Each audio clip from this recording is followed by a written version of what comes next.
need the ugly phone in the shot. Let's set this up better. I don't want that phone in there. That just looks weird. Looks like there's a creepy shadow spider. What? How's that? Better. Less creepy. Oh my goodness.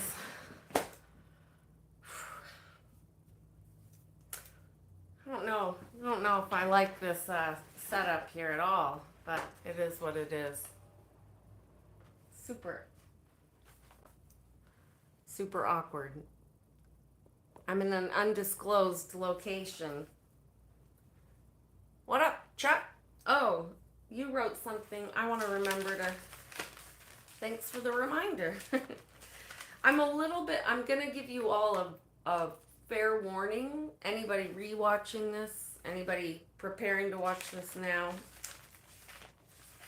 the amount of notes I have could easily create like a 9-hour stream.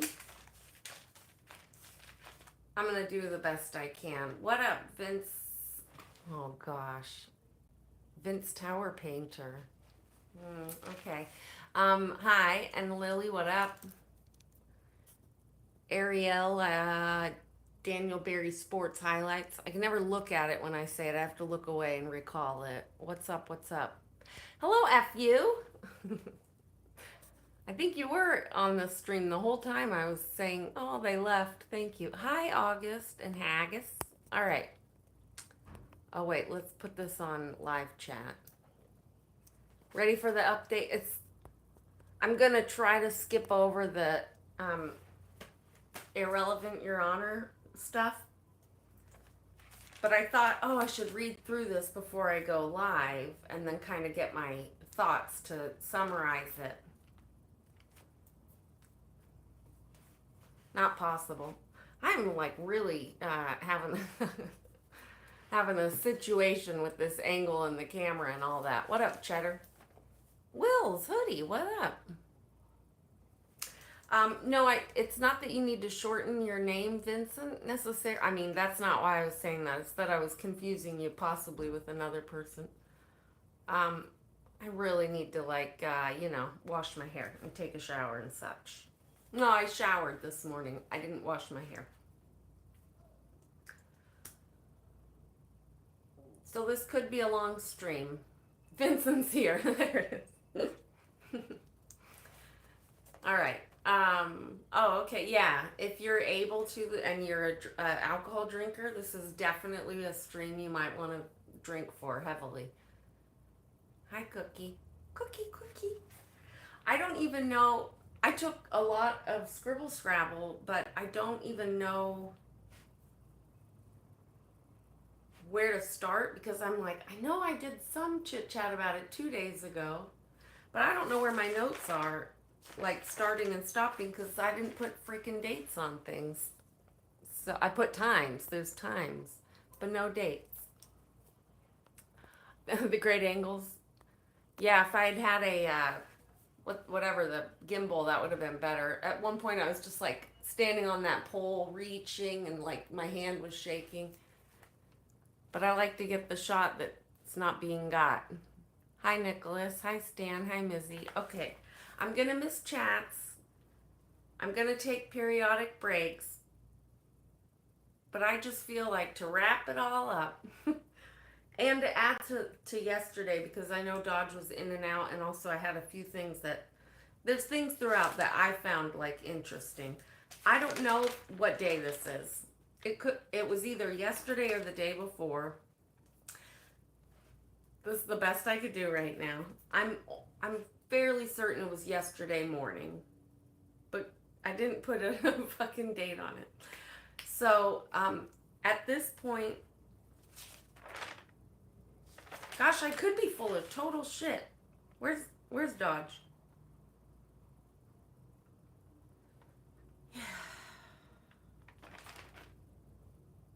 This was yesterday. Also, I'm still sleep deprived. Can't seem to catch up. I was up till like midnight. Again, even though I tried to go to bed early. And at midnight, I thought, just click live and do the recap for today. And then don't worry about it tomorrow. but then at like midnight 04, I was asleep. So, Moxon's, they start the day with Campus still on the stand. Moxon's still questioning him at this point. Um, I would like it noted that at some point I switched over and just started referring to Campos as the sloth because he was reminding me of the character at the DMV in that movie Zootopia, the kids movie. If you haven't seen it, all the DMV workers are sloths, and it's pretty funny. That's what it was. It was painfully slow. Both of them are painfully slow, but Moxon at least speaks with a little quicker. Anywho, interesting and noteworthy note is that he asks the question, how long do you realistically anticipate it will take getting things set up here? And the context was he was asking because um, Philip, I'll call him Philip and his girlfriend Linda, as you're probably all aware, moved here in theory temporarily. In theory, they came to do some courses and then that was their plan.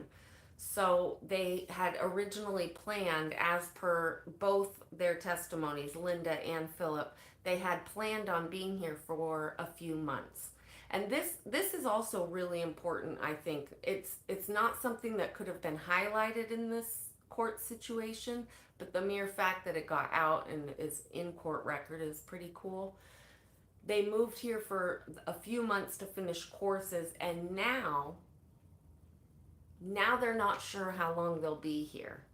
It could be over a month, Philip said. I mean, over a year, Philip said. It could, and maybe longer. So that was really interesting because they said they were here to do courses and gave some other testimony, which I'll get into, and Dodges said it too, but that supports that. But the question was, how long do you realistically anticipate it will take getting things set up here? Setting things up here.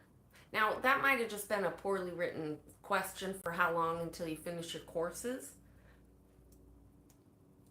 But it also makes you wonder, like, are you in cahoots with, like, are you setting up a business? Are you helping sell supplements for a chiropractor?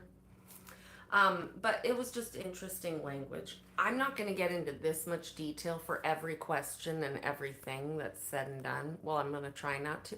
Lara, I felt this call like I need to check chat, and there you are. Lara has new merch out with these cool trading cards, not trading cards, cards, like playing cards. And I got a free pack. And I'm not going to open them because they're it's memorabilia or something. I don't know. It's going to be worth money. I'm going to pass it down to my heirs. Yeah, I'm going to miss stuff. But hi, everyone. Now I'm just scrolling, seeing y'all here. Hi, thank you for saying hello, some of you. What up, OT420? What up, Teresa? Teresa. ONYX. Oh, Jeffrey, lovely to have you here. Hi, Cookie. Okay, Stony Baloney.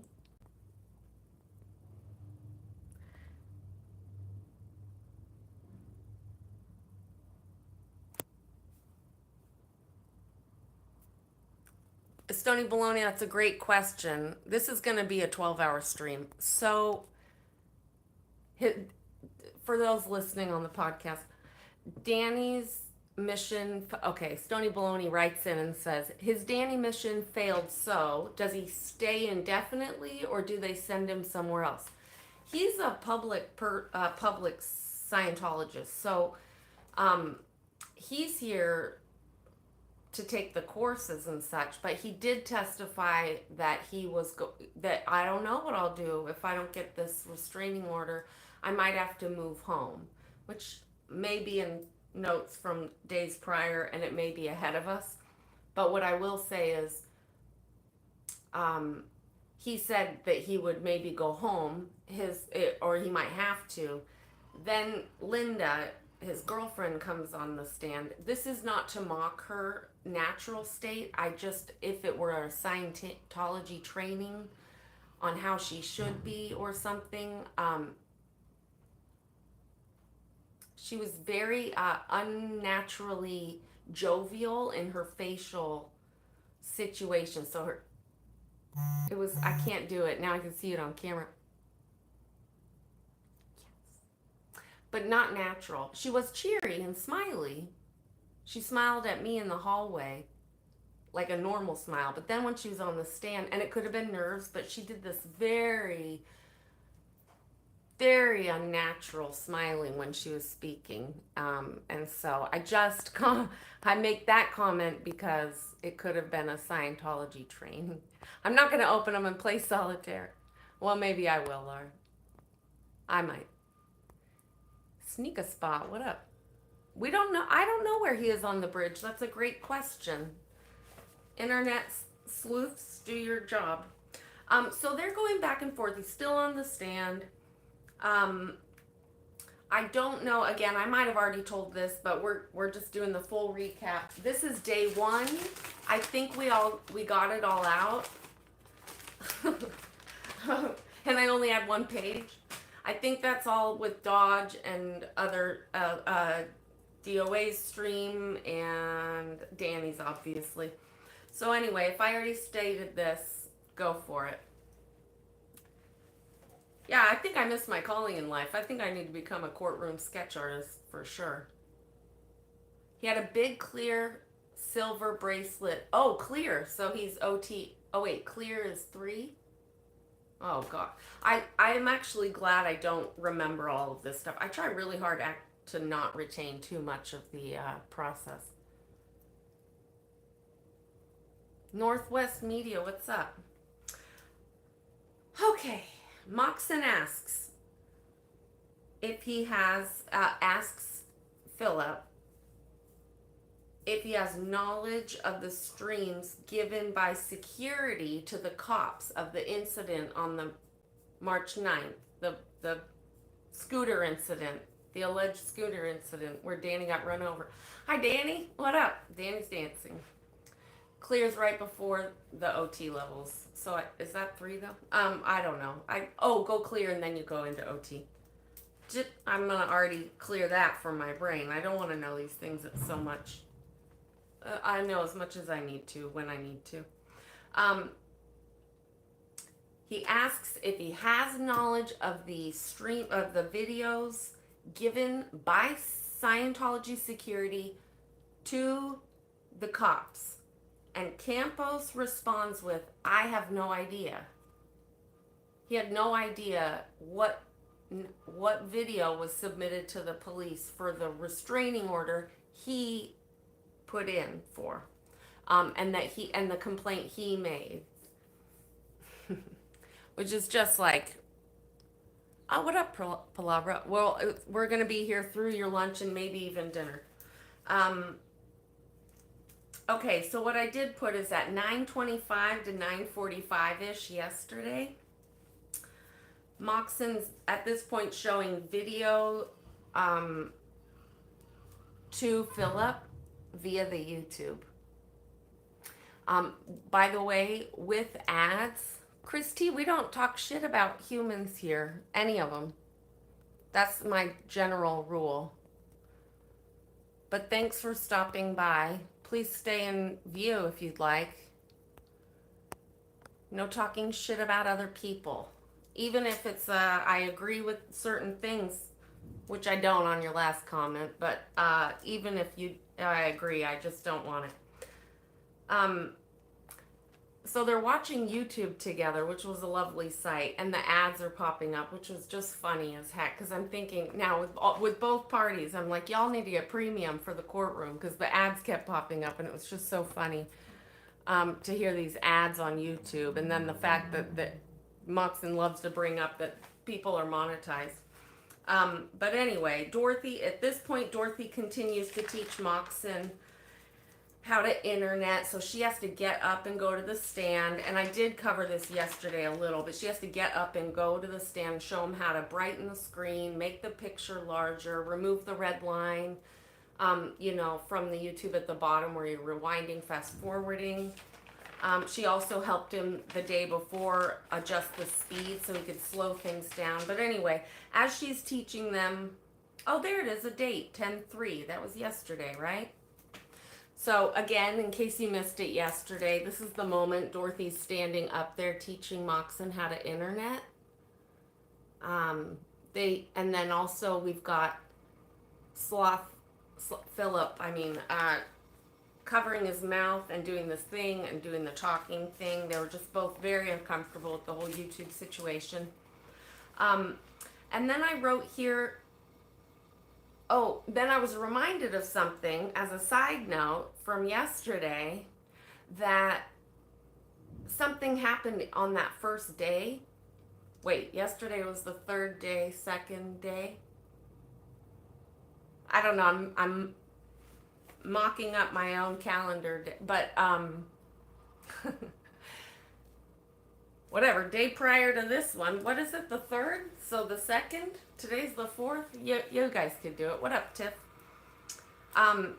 At one point they bring up Mindy and her streaming in this, and they just bring her up. They're talking about her because her voice is on one of the evidence videos, and as she's popped up on the evidence video speaking past the computer that Philip's looking at, I actually happen to be sitting right directly like in front of him. And so if this is the computer, he goes like this. And I realized he thought I was Mindy. And so, but it was so uncomfortable that after a while I was like, I'm in my head like, can I help you?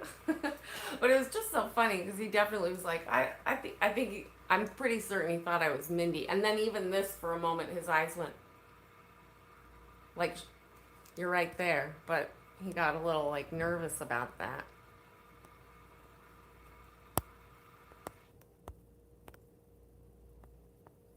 Did Moxon get his LAPD and YouTube merit badges today? I think he got some removed. I think they took him back. What up, Nanya of 2? Cowbell. Yeah, and listening to the evidence videos over and over again, it was just so funny to hear like, beep beep, it's a cult from Jay, and then like, excuse me, sir, from Mindy. And then Danny, out of the way, buddy. And then you could hear at one point the megaphone in the background, I think. I could be wrong here. Yeah, and he kept calling Danny Mr. Campos. Oh, God. Well, we won't get into it, but he's probably like, they both sound like they're non-American, so I get them confused. Non-European. So that was 2 days prior, and then today he did, then I wrote down that at that day, when they were interneting, he looked at me again twice, but it wasn't like a double take like, who are you? It was actually like this very awkward long pause stare down, which again, I was like the Buddha, little half smile. And then at one point I couldn't handle it anymore, and I started laughing. It was like, what do you do? What do you want me to yawn? I can yawn. Anyway, Moxon continues playing incident video. Then Philip says, he pulled my scooter. Then he says that and then he starts saying he pulled it like this, like he had this planned out, he's showing like he pulled it like this. And then Moxon says, so like this? And he's like, yeah. And they're both kind of doing this hand gesture. And I wrote that down and laughed because they were practicing it in the hallway the day before. they were both doing this like arm motion the day before, and then they did it on the stand. So I was just thought that was pretty funny. They practiced the arm motion. So at 9:40 then, Philip Campos, whatever we were, Slothies, still looking at the video. Then he's saying about, again, there's so much debate about the foot being on the sidewalk, which was so wonderful too, because if his feet were ever left the sidewalk being pushed off, allegedly, pushed off, as he was, saying that he was pushed off the sidewalk.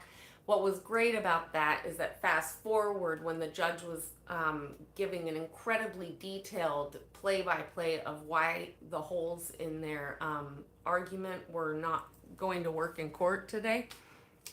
She brought up the feet on the sidewalk and went into that. So that was really cool. She really went into detail on that. And anybody that wants the notes on that, you might want to come back in like a couple hours. But we'll see how long this takes. I wrote down that Philip said, and I did put quotes on this, I didn't expect him, oh yeah, because Moxon kept asking him, like, what did you do, or how did that make you feel, or whatever question, and he only had a few lines. His script was so limited. I don't know if it's that he just couldn't memorize more, or if they just didn't think they were going to get into it that much, but his response for many questions was, and I quote, I didn't expect him to do that, end quote, or he'd say, quote, I was totally shocked, end quote. At least 5 to 10 of both of those sentences. I'm going to go with an 8 for both, but those were the repeated things. I didn't expect him to do that. I was totally shocked. Okay, moving forward. The actor in me was really enjoying the theatrics of it all, or the poor acting. Dorothy makes a comment that evidence that Moxon is using at one point, I don't remember. Maybe Dodge covered this. I don't know if he was there. But at one point after this 9:40 situation, Dorothy says, pardon me, Judge, kind of a thing. She says the evidence that Moxon is using is what she believes the judge had already excluded on day one. There was a stack of photos, and she was like, these photos, I believe, are the ones that you already excluded. And then the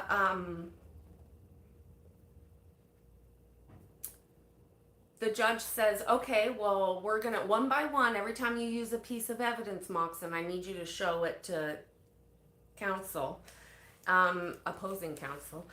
And at that point, then Dorothy says, no, I don't know how long this has been going on. And she says, he claims are the same as the included evidence, but with different labeling. And then the judge says, and there's some back and forth, and finally the judge says to Dorothy, what do you propose as a solution? Because Dorothy was like, no, we're going to keep talking about this, please. I'm still very on edge about this. She was, at that point, we're on the third day, and she's saying, or second. I guess we're on the third day. We're on yesterday. I don't know. I don't know what's going on here. We can't be on yesterday, but we must be. I don't know what day it is. I think it's Friday. Dorothy says that she wants an opportunity to look at the exhibits before the judge takes them back for her ruling. So at the end of everything's already submitted, but then the judge is going to take it back and make a ruling based on the evidence that's been submitted. Dorothy says, before you go do that final thing, I just want to make sure this is not the excluded evidence that he has included now. Or actually what she says is, make sure the excluded exhibits haven't been included.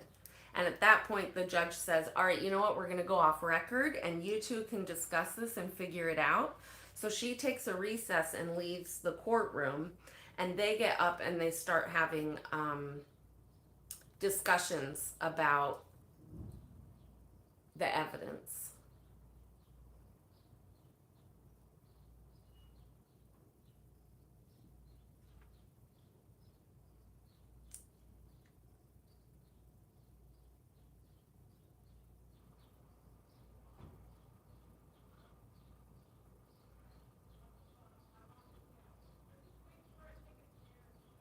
I'm wondering how much I should, yeah. Uh, let me pick my words here best I can for all parties included. Um,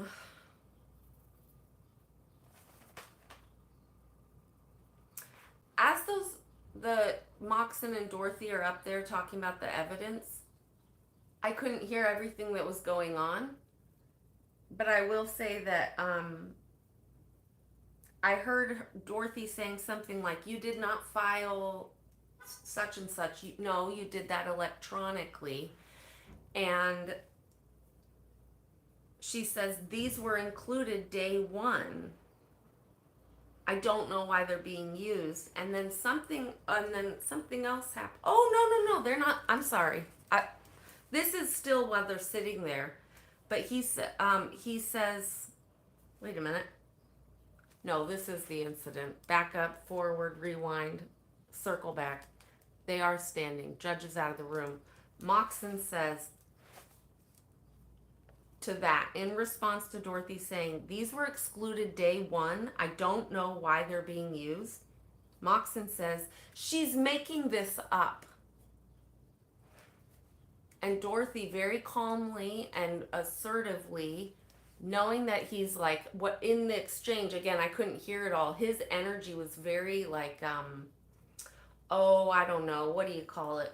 Bull baity, aggressive. And then he says she's making this up, and then then he says something else, and she looks at him calmly and says, knock it off. And then I hear Moxon saying something like, your client pepper sprayed, and she says, knock it off. Dorothy stops and says, knock it off. And then Moxon says, also, this might be a wee out of order, but nonetheless, I'm just giving you the one-liners.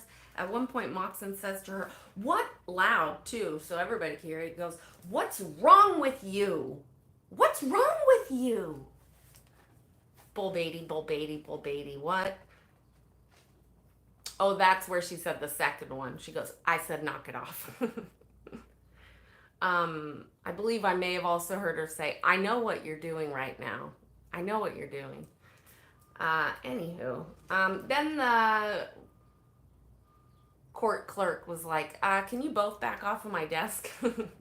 So they backed off, and then it got quieter. All right, judge comes back in at about 10:13 a.m. We're still on yesterday. Sloth leaves the witness stand. Thank goddess. So everybody, it was a big sigh of relief because it was painful and slow and just really a lot. There were multiple times I thought the judge was going to quit. All right. Enter Linda, the girlfriend. Very jovial. Linda, the girlfriend, sworn in. Linda spoke more coherently and honestly, at one point I'm like, oh, I don't know if she's going off script. It seems like she's telling the truth here.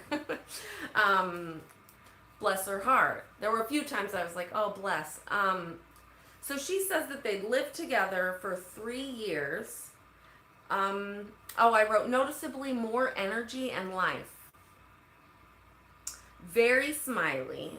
That they've lived together. She and Philip have lived together for 3 years, and they came to LA to take courses offered by their church. Her words, not mine. And she says, at one point, Moxon asks a question about their talking, their communication, and she says, is Chris here? Yaptology for the dubs. And then she said, and he said, well, it's better than, and then she was like, and he was like, that's what Chris said. Thanks for the $2 just to get that point out, or $2 minus 30%. I have super chats now, Chris. Isn't that fun? I keep forgetting. At one point, Moxon's asking about their communication and their things that they communicate, and I couldn't understand the question, or I didn't hear it, but her response was, oh, we talk about almost everything except finances.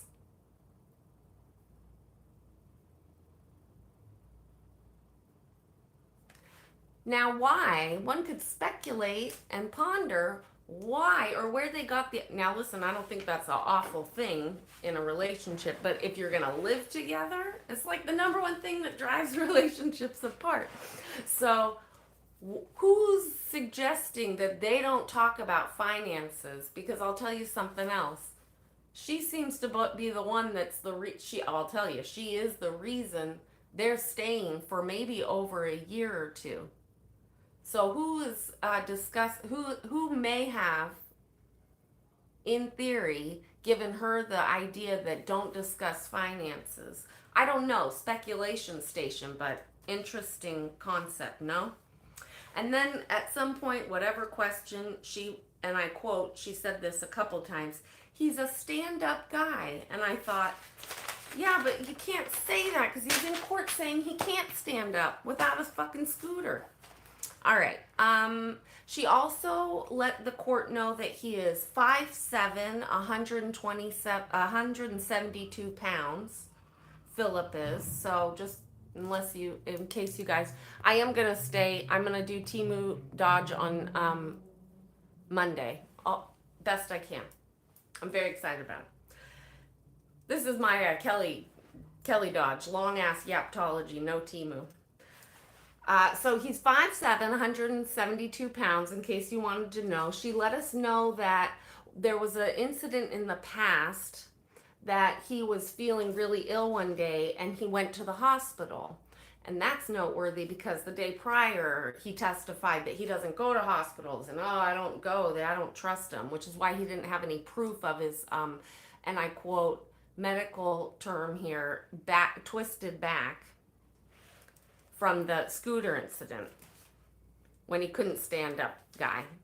Yaptology in court was crazy. Then she goes on, Dodge already kind of covered this in his thing, saying that he had stem cells for something. I literally wrote stem cells for, and then it kept going, and I was like, I'm going to need clarification.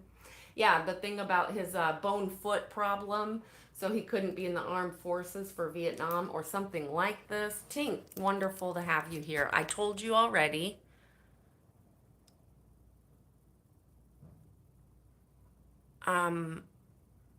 You may have missed it. I'm going to address this one more time. I'm not saying it again. This is my final one to remind you that I left you a comment in the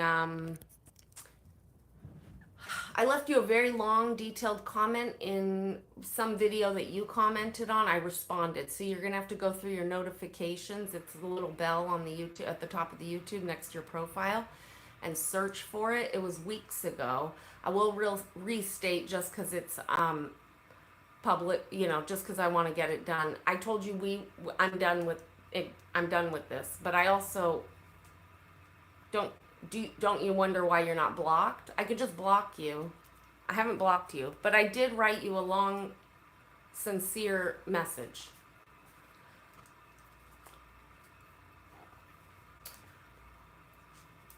She let us know that he's on blood pressure medicine as well as blood thinner medication. Everybody here that doesn't like something, you guys can block it if you don't want to see it. And then she wrote that he has to use a scooter because he can't walk as fast as I can. She wrote that. Or she said that. That's what she said. Then Moxon says something about an upset and him being an upset. I'm not going to block you. I'm going to put you on a timeout because you're distracting me, but that gives you 24 hours to go read the message I left you. From one human to another. If you could tap into that part of yourself, that'd be great. Timeout, okay? Just go find the message and reflect. Maybe journal on it. All right, peace out, bro. He asked about an upset, and she wrote, he's very upset he couldn't do anything about the incident. And then listen, this is it. This is in Dodges, but again, he was coming and going, so I was just writing it all. She did comment multiple times that he is a proud stand-up guy. He kept saying stand-up, which I just thought was hilarious, given that he was saying he couldn't stand up without a scooter, and that he had trouble getting out of bed, and that they didn't think they would be out here long. This is important.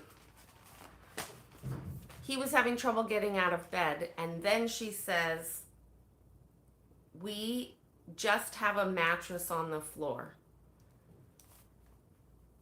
These are two individuals in their 70s that moved all the way from Kentucky here to take courses. They thought they'd be here for a few months. They've been here for about a year and a half. They've been here for a year and a half. They may end up needing to be here for a year or so longer, and they're still sleeping on a mattress on the floor. When I heard that, I was like, this is fucking sad. This is credit card fraudsters going after the elderly. This is taking advantage of the vulnerable. This is it right here. And this is both, this is her, this is mind programmed. She is so mind controlled programmed. But he drives he drives a Mercedes. I don't know. I know it's still expensive, but it looks like an older one.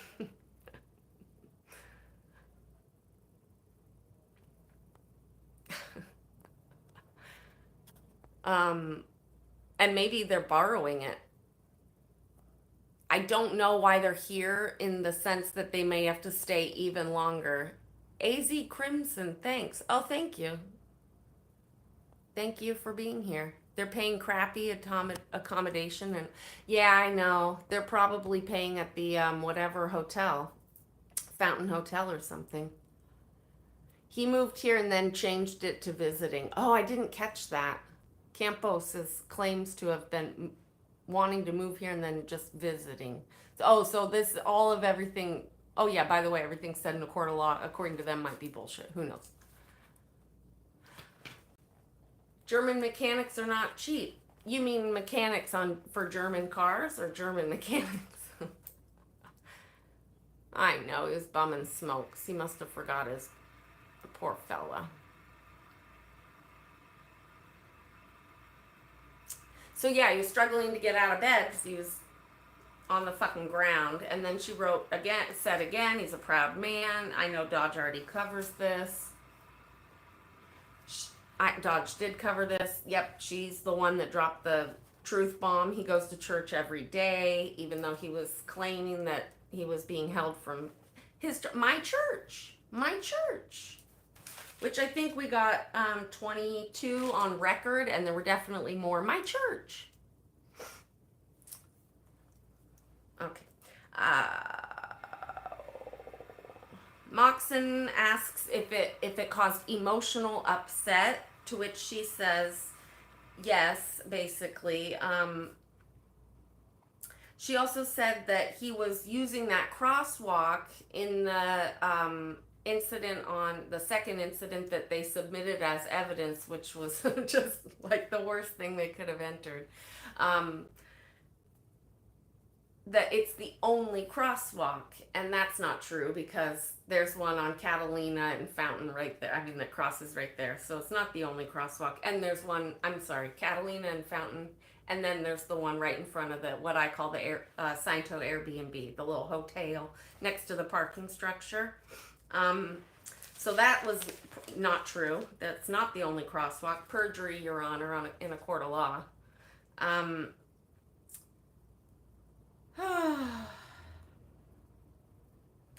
And then she wrote, again, I'm recapping. I feel annoyed because I'm like, I know you guys know this, but let me have my fucking process.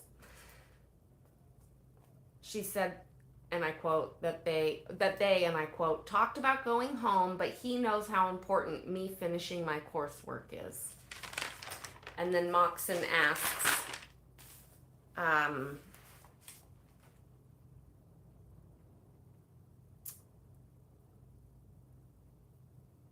if she would be willing to leave earlier if they can't get the RO. And she says that she's, and I quote, not leaving until I'm done with my courses.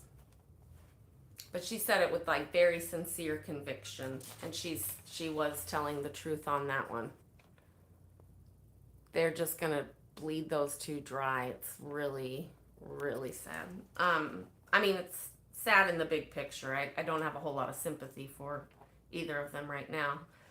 Mr. Moxon, judge says, Mr. Moxon, any more cues? Any more questions?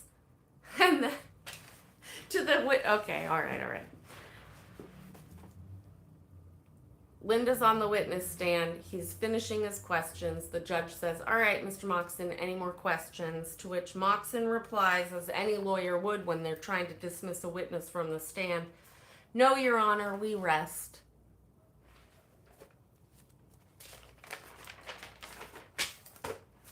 No, you don't. That's not rest. Okay, but anyway, I laughed.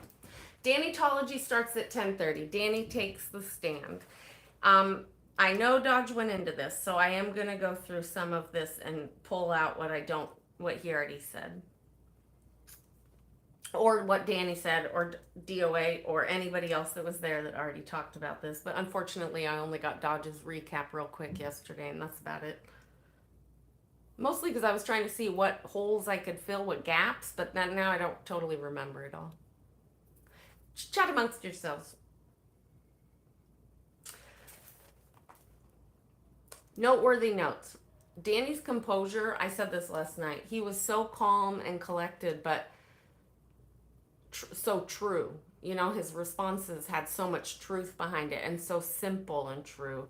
But she said, do you consider yourself an agitator? And he just said very normal and rational and present. He said, not at all. And that's the themes to remember is all things being alleged by Scientology Philip, all things being accused of in turn ended up being the behavior of the accuser.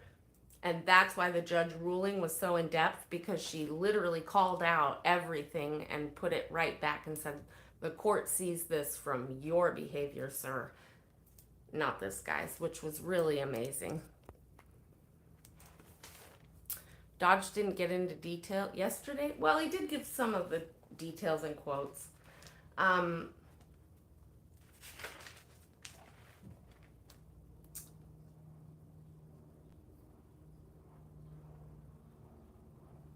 Dorothy asks, this is not a quote, but basically she asks, what's your goal? What's your goal in doing the live streaming, being at Blue? And Danny says, to let the world know. And Dorothy says, let the world know what? And Danny says, and this is a quote, he says that it's a human trafficking organization. And he was just very like, pink. And it was just this moment where it was just quiet for just a moment. And then my eyes filled up with water, because that was the number one thing that I was like, oh, I'm going to cry.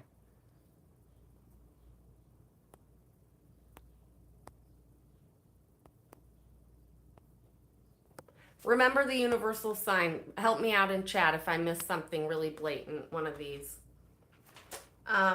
I was also just like, I was just so fucking proud of you, Danny, if you're still here. I don't know if proud's the word. I don't mean to sound like, whatever, belittling or whatever. But I was very impressed. I was very impressed with your truth-telling. Okay. She gets into asking Danny where he's been, how other places he's done it, really laying it out for the judge that this is not just his one place he goes. This is what Danny does. He's very passionate, really showing the judge that he's been all over. This is a global situation for everyone, but it's definitely not just this isolated situation. Danny's not just in LA at Blue. It's all around. And so he got to say all the places that he's gone and been and done and laid that out. And then Dorothy asks, "What did you?"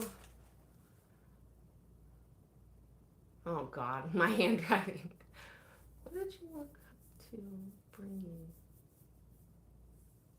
Oh, I must have. What did you look up to bring you to? I think I was trying to write that she was asking, like, what brought you to doing this? Like, where'd you get the passion to do all that traveling around and doing what you do? And, oh God. Leslie, don't. You're not allowed to talk about blocking and unblocking in other channels. I don't have, I just can't. I just really can't. My brain's like so over it. Don't do it. Don't talk about it. All right, figure it out. Work it out, you two. Let there be peace. Turning over new leaves. And then nobody else bring it up again. It's not a fucking rule. It's just I don't want to, I just don't like it. It's like a boundary, man. Danny then goes into saying that he knows personal people, knows personal stories. The chat's over here, the camera's over here, the paper's over here. I need to sleep. That he knows personal stories and that he knows people and he's heard a lot of stories. And she asks if those people with those personal stories also protest with him, and he said yes. And I have a lot of arrows going back and forth, so this is out of order. But basically, she asked,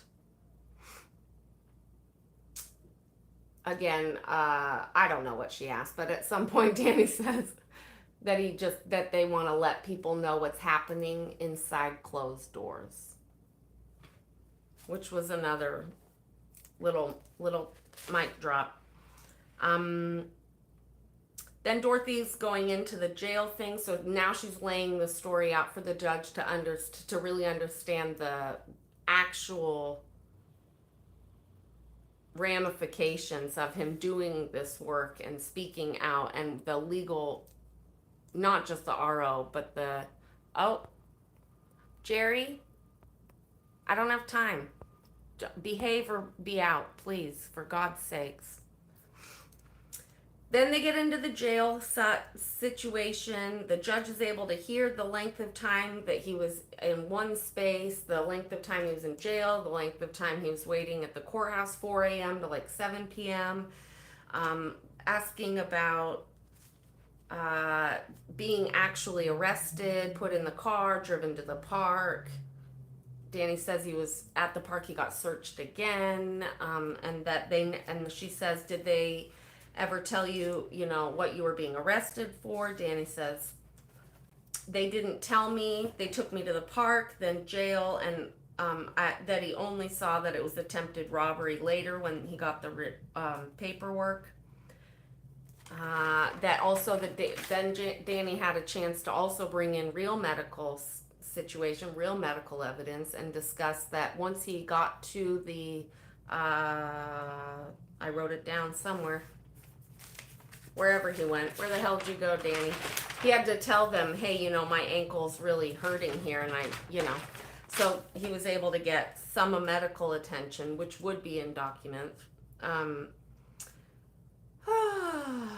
Danny, also it was able to lay out that Danny, right after the incident, Danny also did like a counter call. So chat, because somebody in chat informed Danny that there was a call out, a police call for the incident. So Danny did a counter call. So this is why it's a team effort. So Danny does the counter call and lets them know about the incident. Does that help at the time? No. Did it help in a court of law? Yes, it did. Document. It helped to the extent that it's showing the process. It also shows in a court of law the story as it actually happened was that, a few minutes later the cops show up at the church and help the church and help Philip, but not Danny. Any hoodle. Dorothy asks how long you were, held. He says oh yeah, and then he also gets to say when she asked, how long he was held and how he left. He says that he was in the courthouse. I believe it was for the processing and figure out an arraignment or whatever to see when he had to come back.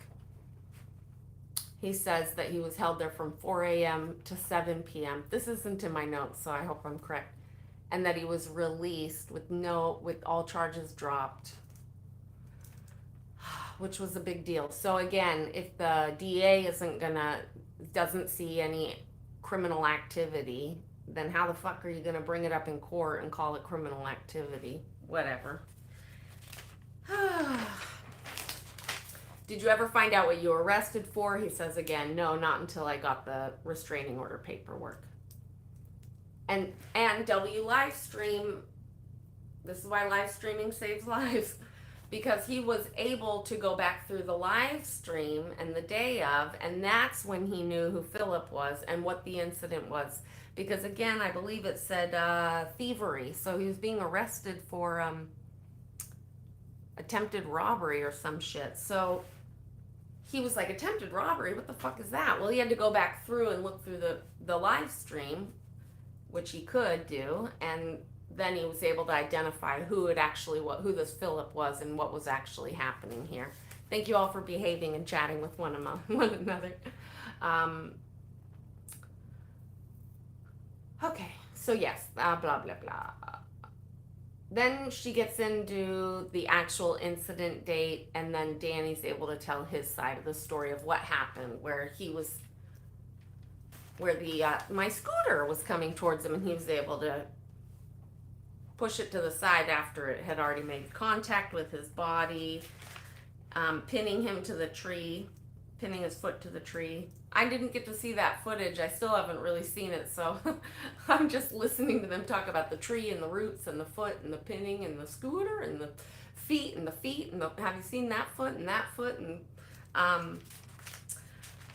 that's something I should probably go do just for funsies at this point. I know it in my mind, the verbal part of it by heart.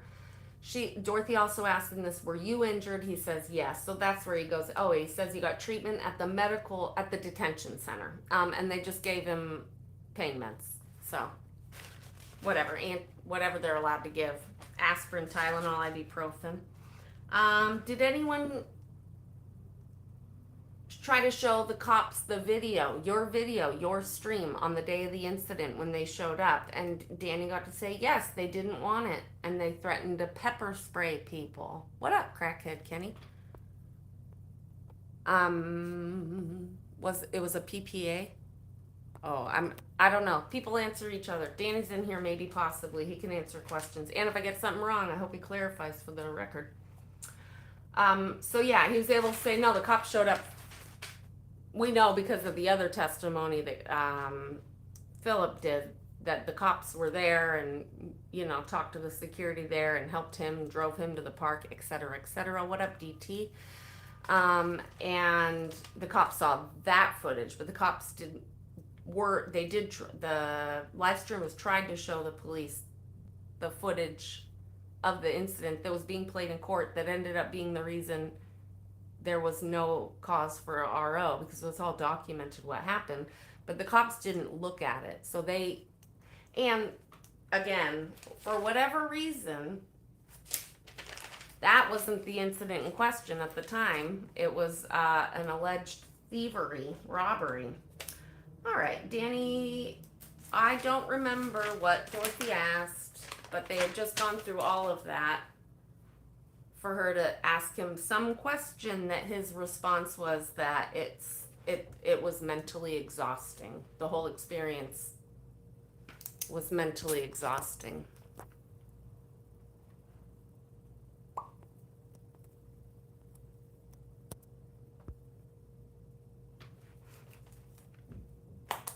I wrote that down too with like a big thing because it was one of those powerful statements, and it was simple. It was just a simple statement that was so true. Mentally exhausting. And and when Danny was speaking, he was speaking from his truth spot, his whatever you want to call it, heart, soul, spirit, whatever. Okay, all right, no, it's cool. Just all right.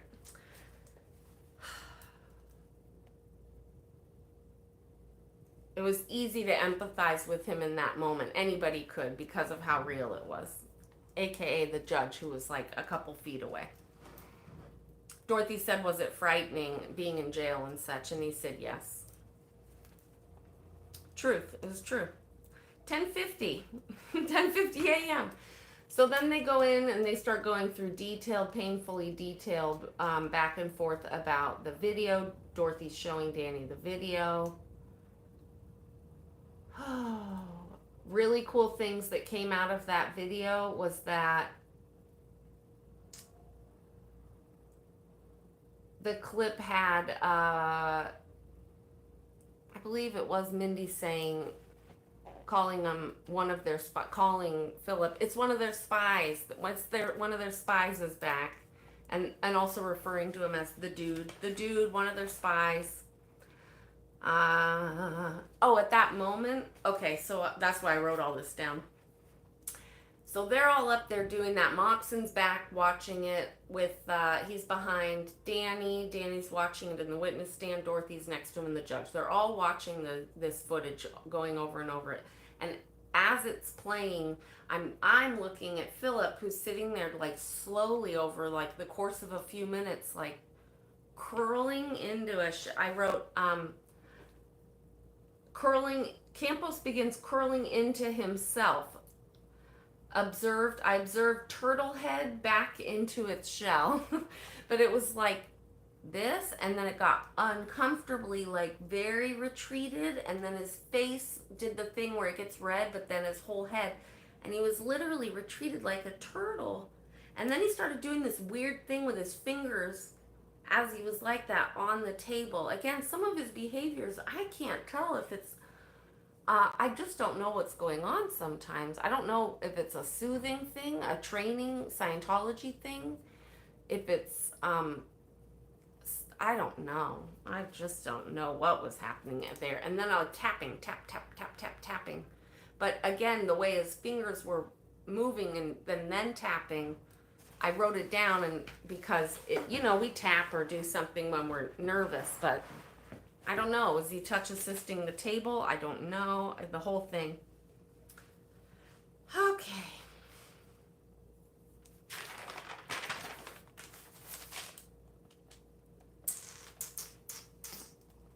Yeah, it does hand thingy to desk. I wrote that down. All right.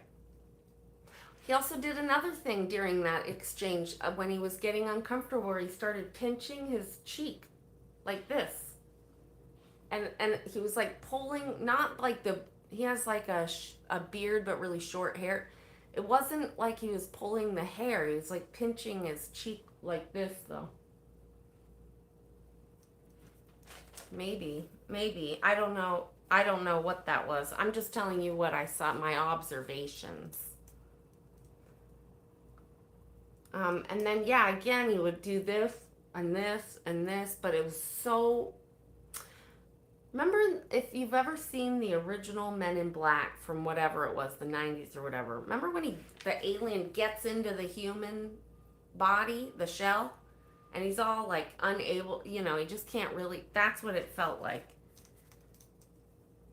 Maybe Thetans are real, y'all.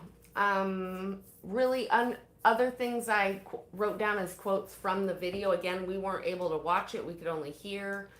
We could hear things like beep, beep, it's a cult. We also hear Aja say, Jesus is God. And then you hear Danny this is a great thing for Danny to be on record saying, relax. I believe it was Scotty with the megaphone in the background. You hear, get your TRs in. And as you hear that on the video, again, Campos is in court covering his mouth again.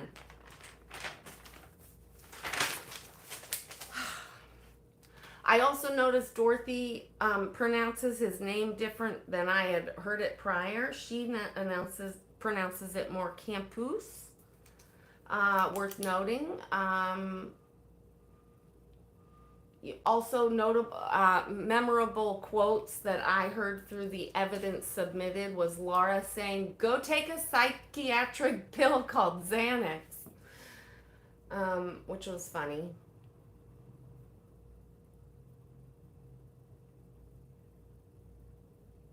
And then Dorothy gets into the transcript that was provided by Moxon, which was in that the transcript of the video was saying in Moxon's version that Danny had said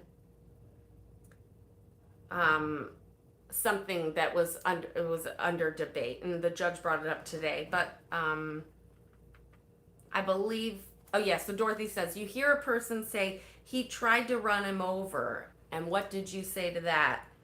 And Danny says, oh, Dorothy asks point blank, did you say he didn't though? And Danny says, no. And Dorothy says, something, something. Then she says, what did you say? And Danny says, he did though. And this came up a lot enough because Moxon had submitted it casually because he can use his, like, I can't understand his accent. It sounds to me like he said he didn't though, but Danny said he did though. Again, relevant, even though they go back and forth on these tiny details to the point where you're like, I don't know what's going on anymore. The judge bringing it up today in closing shows you and mind you, the whole time she was writing notes, copious notes, very detailed, very much paying attention, and referenced many contradictions today in her not her closing, in her whatever it's called thing, oral ruling, and her oral ruling, stimming, maybe. I think he's not used to being under so much blatant, uncomfortableness. What up, Miguel? Thank you. I think he's just glitching out, tweaking out, because he's lived such a sheltered, protected existence, and he keeps his world free from scrutiny, and stress and things like that. So when he gets to the outside world and all of these things are happening, mind you, this gentleman was likely told to do this, and he's just like a pawn in somebody else's game. So he's just grappling with the fact that he's doing this for the greater good, but also he's like being thrown under the bus. He was thrown under the bus. They had an awful case. They had no case, and ultimately they knew that. They knew they didn't have a real case. They knew that these arguments were bullshit. They were just trying to keep Danny away as long as possible, in my opinion. But in that process, they are telling this person that it's a good idea to go perjure yourself in a court of law and be under all of this scrutiny and have everybody make you watch YouTube videos. The guy is probably tripping the fuck out. Dorothy asks at that point in this, oh, that was great too. She's so good about stuff, little details, the little details that matter. She asks Danny, she says, I'm going to replay this incident video. Can you stop and point when you see the camera that was the one that was closest to the incident that occurred, that was not submitted as evidence. So that was really cool because she was able to have Danny say, it's right there, point it out. They turn it, they show the judge. The judge is like, oh, I see it. She said, Dorothy says, do you need me to make the screen bigger so you can see it more clearly? And she says, no, I see it. I was like, I see the fucking camera right fucking there. Why wasn't that evidence submitted? She didn't say that, but she said, no, I see it. I see it clear. It's right there. They got hundreds.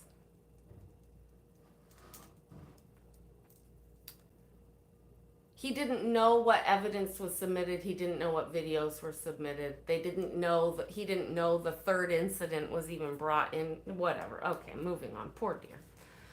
At 11:09, the judge says, let's cluster around. Oh, she says, because Moxon's still hovering. The video stopped. Now, he's allowed to be up there to watch the video as well as they're watching it, because it was only on a laptop or a screen in front of Danny. But at one point, the video had stopped and they were having like question answer session. Moxon's still just standing up there, and the judge stops everything and says,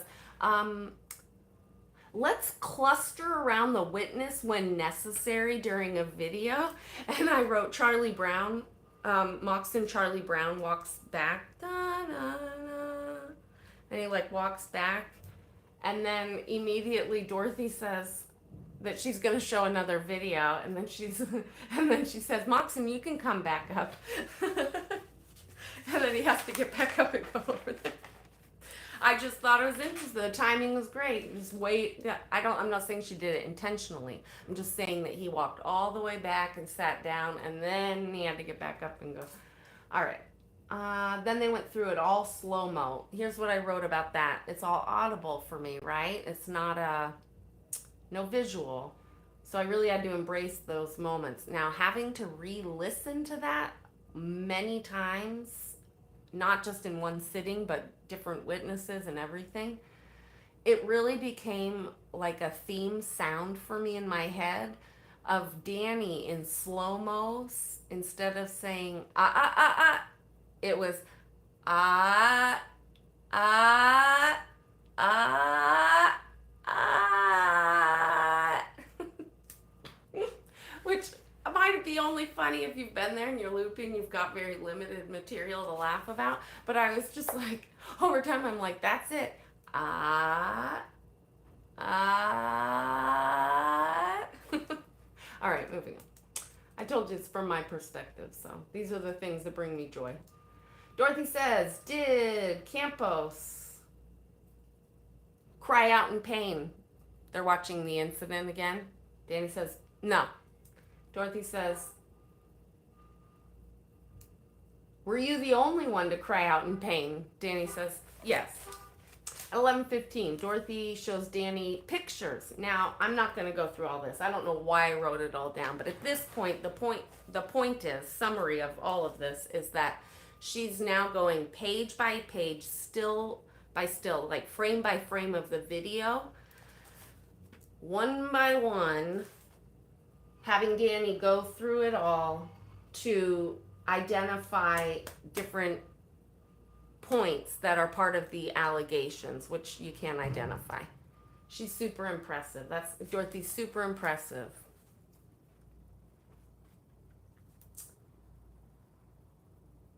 Let me make sure I just don't doink around here. Danny started something. Oh, we're showing now that they're going frame by frame, that the thing went over the foot and that he then scooched it away. But it was this painstaking process that was necessary. And it was just kind of, again, it was like, if Moxon had a case, he would have gone frame by frame to prove that this happened. Instead, Dorothy just gets to go up and prove frame by frame that it didn't, basically. What did I write? Frame by frame replay of scooter over the foot incident and the result of the incident. The judge brought up today in defense. It was a defense move. Judge brought it up that what she witnessed by the evidence, what the court observed, was that Campos went towards him and he made a move to move the scooter in defense.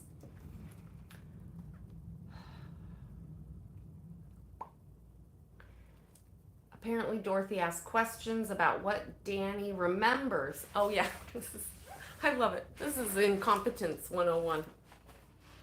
Dorothy asks Danny what he remembers of the incident that he was involved in. This was his incident, his perspective, to which Moxon objects. And the judge asks on what grounds, and he says it's speculation. It's not. Just back up.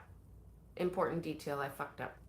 She asks Danny what he remembers from the incident that isn't caught on camera in these stills or on the footage. To which Moxon objects and says, speculation. That's not on the video. Overruled. But it's his personal testimony as he's testifying on the witness stand about his personal testimony. Okay.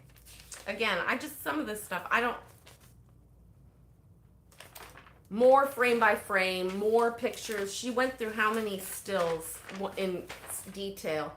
1, 2, 3, 4, 5, 6, 7, 8, 9. Felt like 30,000 because it was slow. So that was at 11:15. They start that.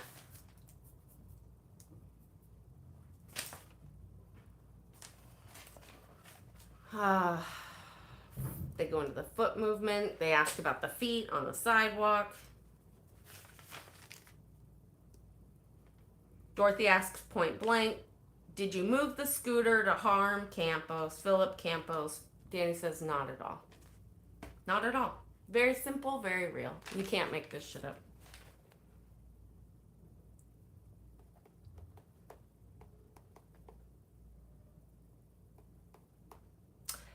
In the last images, they were focusing on the feet, again, back at the feet, the foot talk.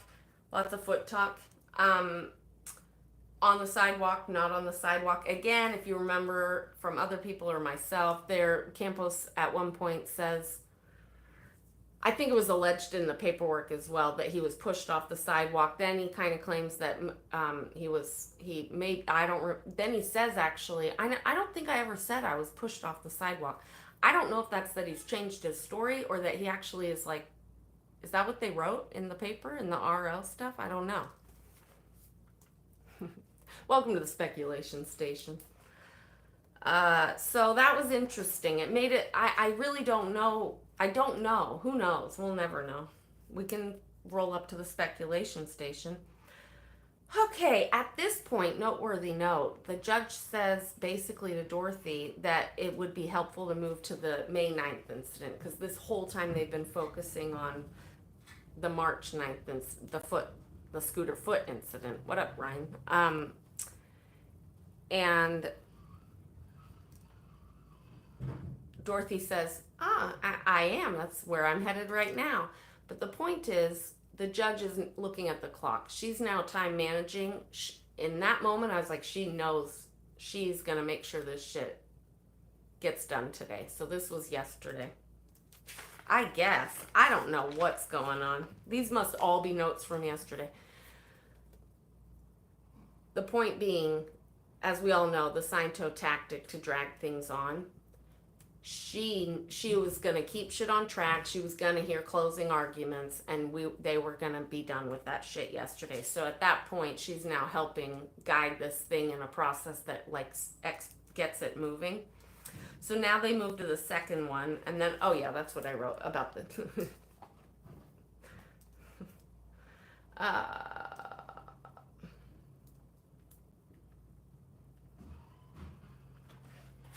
judge becoming increasingly more and more less subtle with her frustrated eyes. She did a few of these. Okay.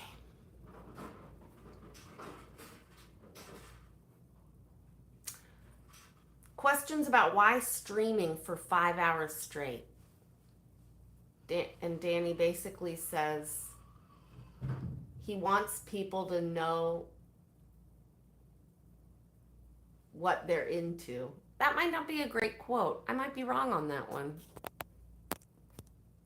Regardless, Dorothy's able to ask about, Danny wants them to know what they're getting into. I think I meant to write. And she writes, and he says that members have left.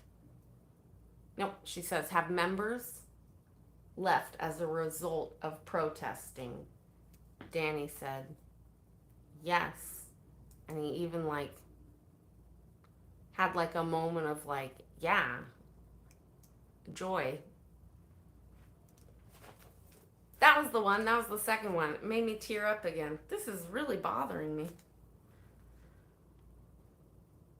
Dorothy goes into asking about getting into, which was really important because at this point, nobody has discussed that these were part of the encampment situation. Nobody's brought that up. So at this point, she's able to bring it up. That's why she brought up the feeding of the homeless and the things like this, is because she wants to lay the foundation that it's all tied together.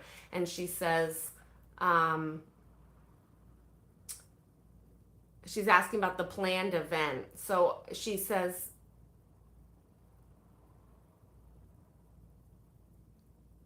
oh,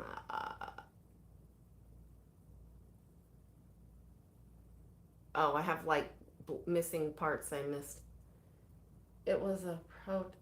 Basically, she asked about the encampment, but she doesn't say encampment. She says about the planned event feeding the homeless outside of Scientology. And Danny says that it was a protest against science versus Scientology, against Scientology, because they think the homeless aren't really human. And I think Danny was looking for the degraded or whatever, or was going to continue with that. But that's what he said in that moment. I believe, yeah, there was an immediate objection.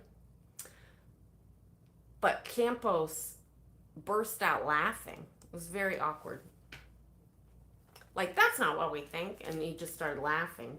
And that is why Moxon started objecting about that line of questioning. But interesting also, Dorothy asked, were you in a leadership position for that? And Danny says, no. There are no leaders. It's crackhead Kenny.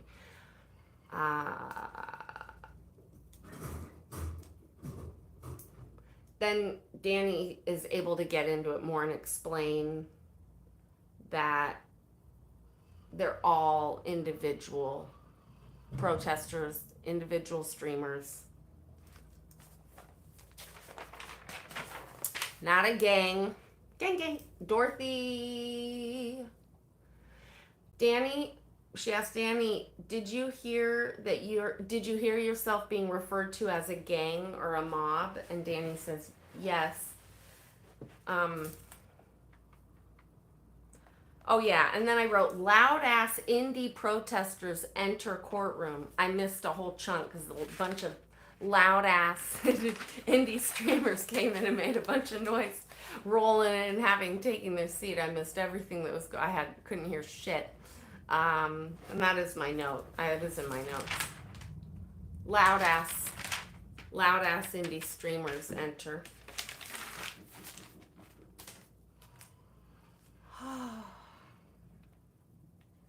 Then Dorothy goes into another video. Now we're in the incident 2. I don't have to get into this much. I'm just going to recap some quotes I heard from the video that are now in public record. Jay on video. Streamer Jay, Colorado Jay. What's his name? I forgot. I don't remember. Jay. We all know Jay. You know the whole world is watching you be an idiot returning after you assaulted him, was the quote. That's what he said. Referring because it's months later. He's already assaulted him. There's already an incident. Danny already went to jail. And then this guy's showing up again, zooming back and forth, smuggity smug, smirk. And he's alleging that it's because he had to buck up and get his courage together and show him I'm not. I just had to show him I'm not scared. I said to myself, I said to myself, I gotta tell him I'm not scared anymore. Well, I was scared, but I wasn't gonna show it. And I got the courage, and I said I'm gonna get on my scooter. And I'm just gonna show him. This is my church. All right, that's my reenactment. But Jay's comment, which did need to be on court record, again prior to the fast forward. Can I remind you, this second video was submitted by Moxon as evidence. Why? My scooter. He says, you know the whole world is watching you be an idiot returning after you assaulted him. I think Dodge's quote didn't get the second half, so I do want to put that in there. But that is really damning evidence that they submitted against themselves. Okay. I noted that after Jay said that, in the audible version, in the podcast version of what I was listening to, a car passes by and you hear beep beep. And then you hear Jay say, "Get your TRs in." And then you hear another car pass by, beep beep. And then he says, "You're asking for trouble." And then we heard a lot in court, and it's on court record. We heard probably 10 times, "Bye," from Danny, I believe. I don't know. Maybe I'm wrong. Jay says, "Bye, Felicia." That was in court a lot. "Bye, Felicia." Danny then says, again, very damning evidence for submitted by Moxon. Then Danny says in that incident and exchange, "Don't give him attention. Don't give him attention. That's what he wants." Then Jay says, "Don't forget Xenu." And then the tape cut out, which I just thought was great. Then Dorothy begins the replay, because now we're going to go through to clarify who said what. So here's the deal. The reason it's important, I'm not going to get into it all, is what they're alleging in the TRO, what they were alleging, that they definitely didn't get, was certain quotes were brought into it as like hate speech and abusive speech, and these were examples. This was evidence of harassment and hate speech and cause for a civil harassment restraining order. Oh, you're welcome, Fingy. Thank you guys for letting me process my journal notes out loud. It's fun. Good way to wrap up and move forward. The reason that this whole thing was so important is there was actual quotes in that paperwork as cause for the restraining order, and Dorothy was able to use the evidence submitted that it wasn't Danny who said it.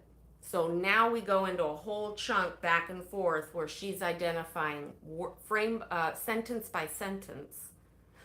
Who said that? The other person. It was never, names weren't dropped in it, but he would say the other person in the video. Then she'd play the next sentence and she'd say, "Who said that?" And he'd say the other person. When it got to "Don't give him attention, don't give him attention, that's what he wants," she said, "Who said that?" Danny could say, "Me." So they went through that painful process, back and forth, back and forth. I made note that Campus hands Moxon a note at that point, a piece of paper with like quite a few sentences on it, maybe 3 or 4, and he hands Moxon a piece of paper with notes on it at that point.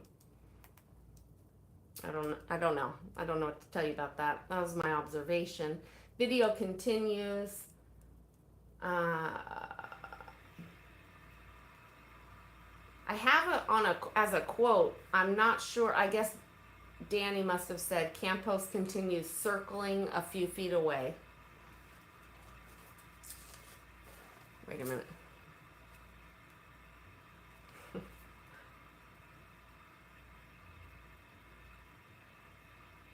Oh, also, again, alleged incident of harassment and stalking or whatever else bullshit. You've got Jay on stream as evidence saying, "Go about your business. We have nothing for you here."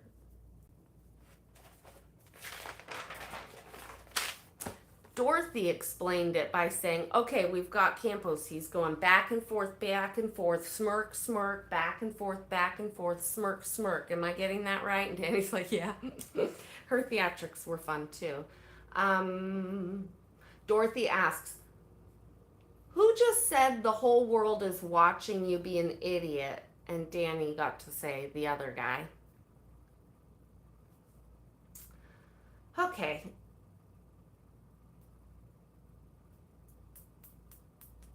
I don't know that I have context for this. But there is context to it. But Dorothy basically asks if Danny has concern that there's an effort to get him to do something in this exchange, an effort to get him to respond. And Danny says yes. And then in the audio, in the video, you hear a car pass by. Beep, beep. Big W chat here. This is why it's a group experience again, because Dorothy noted that someone in the chat said, don't approach this guy. And Danny in the video responds and says, I know. And so she's saying, what's this I know? And it's in response to somebody in chat saying, don't approach this guy. And he's saying, I know. And Dorothy says, who's the person that says, I know? And Danny says, me. Again, W chat, group experience. Oh, and then they go back and forth. Jay and Danny are then going back and forth about how Campos is probably calling the cops again, and they're kind of like, oh God, laughing about it, like he's probably calling the cops again. Again, showing the judge, we know what's up. We knew this was coming. This is not a surprise to anybody. And he's scoots back and forth, scoot, smirk, and they knew that it was going to end up as like a legal bullshit. Whatever. Danny was also able to bring up, and I don't remember what. Oh, because then they were discussing the cars, calling the city about the parking, and Danny was able to say, because the Scientologists park in those spots so that we don't have somewhere to park, and they stay there longer than 72 hours, which they do, and then they do a rotation if somebody's actually paying attention one day, so they do that. They have like specific cars that they use just for those spots, and Danny was able to show that. Again, the judge is like, Jesus, okay, this is like a whole thing. This is not isolated. This is a very this is an extended time period of people speaking out and Scientology's attempts at shutting it down. Kept breaking down frame by frame, word by word, that Danny was not the one stating phrases that are alleged to have been him on the RO as cause for RO. Basically, I was summarizing for myself, and I probably could have said that pages ago. So basically everything for the most part was the other party, Jay, and Danny was quoted on there as saying, and this was the harassing thing that was on the RO request, TRO. Oh, one moment, hold on.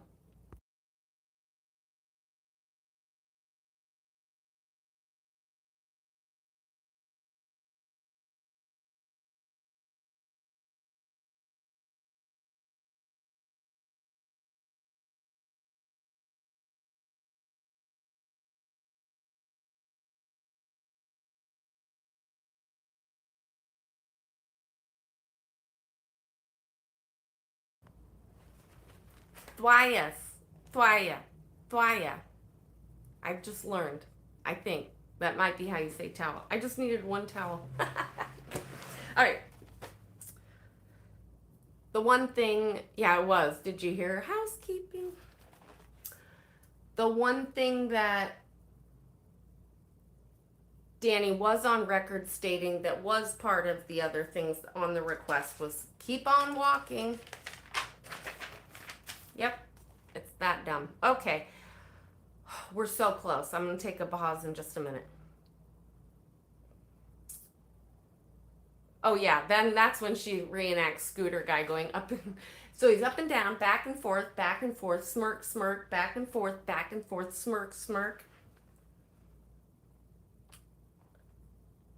Is that right? Yeah, that's right. Now, here's a very noteworthy note. It's now time for lunch. The judge says, well, she told me that way. I don't know what you're saying, Amy M, but I just repeated vaguely how she said it. Have parking switched? Oh yeah, no, they do. I have it too. I sometimes I watch the meters or I watch when they're at their hours and they switch back and forth.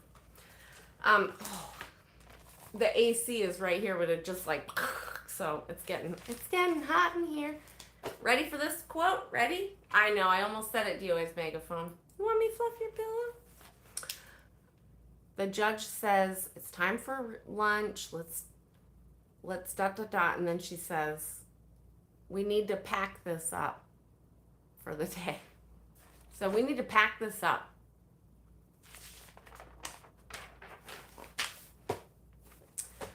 Okay, let's take a break.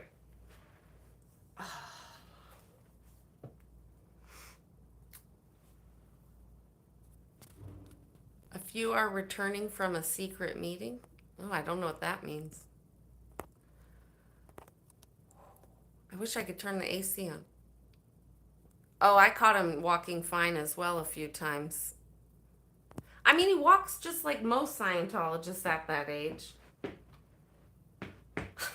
but he walks without here's what I'll say. I've never seen him walking with a scooter, ever. Or a cane, or any other non-medical device, which the judge brought up as well. Like, she really called it out. Like, I think she called it akin to a razor scooter. Is not a medical device. It's just, she really called him out. Okay. There's a lunch break, there's yesterday, and then there's the judge's ruling. I would like to take a moment because I don't want to take so long to get into the second half. And I'd rather just get to closing. I know Dodge was there. I think he was there after lunch. Woo! All right, let's go. Oh no, I need a break. I needed a break. I always say that. I'm going to take a break. I'm going to go to bed early. Proceeds to not take a break, stay up till 3 in the morning. Drinks coffee at 3:30 because she didn't have it this morning and she's going to remain up till 3 in the morning again. This is cold too. It's from hours ago. I asked for just a little teeny tiny bit of little creamer in the coffee, and they accidentally put extra. Dorothy continues after lunch, breaking down sentence by sentence, proving evidence submitted by petitioner and on stand during his testimony is bullshit. It really was a beautiful sight to see. Painful, but beautiful. And proves that only one of all the alleged comments made, of all of them, one was Danny. And in that process, it's just, again, it's like, this is why you get a good lawyer. Although, I don't know. I mean, we needed a good Danny needed a good lawyer. But I would imagine somebody with a law degree on lawdegree.com would run circles around Moxon at this point. Anybody that watched Law and Order growing up might be able to do a better job. Oh, this is really gonna... Okay. Hold on, I have to get my life together. I'm not going to be able to do this second half. Oh, for fuck's sake. Hold on, I need another bobby pin. I can't work like this. I can't work under these conditions.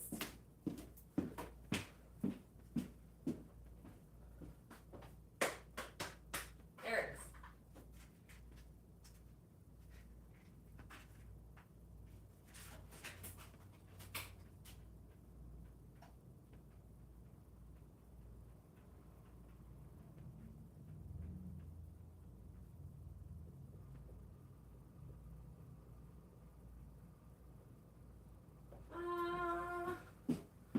Good enough. All right.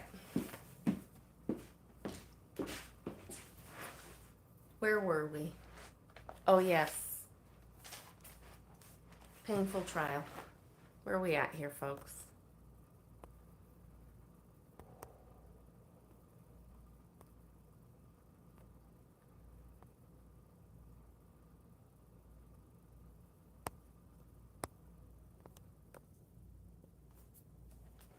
It's Moxon's job to cause pain to the protesters, not to be a good book. I know, I said that a few times. I don't think his job is to win cases, it's to drag them on. How to do? Oh, California Coast. Me to you. That looks like a new name.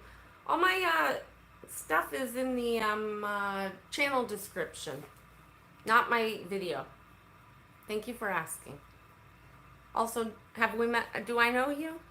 Is this a new name from an old account?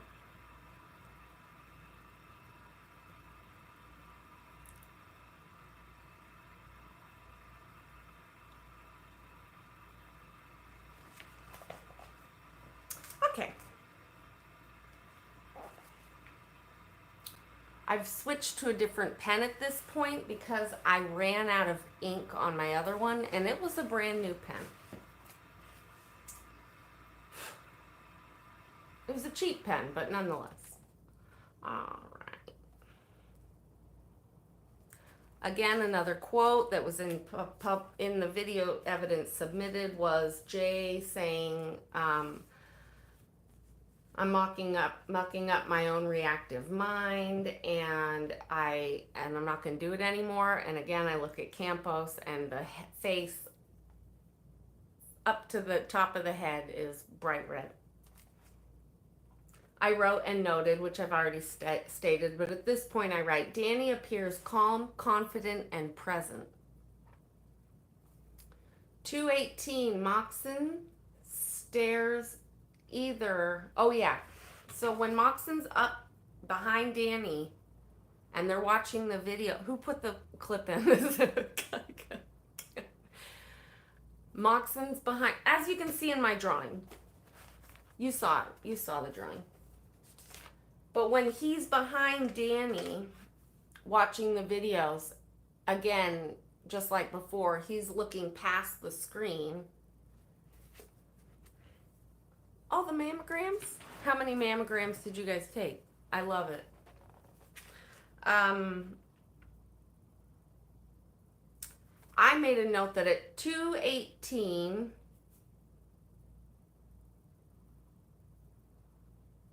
yesterday, whatever day that was, I had it an hour ago, Moxon stares either me or Mr. Good, who was behind me, a few inches taller, mind you, but he stares one of us down. I thought it was me until I realized he was behind me, and then I thought, okay, it might be him. But he stared one of us down, or both.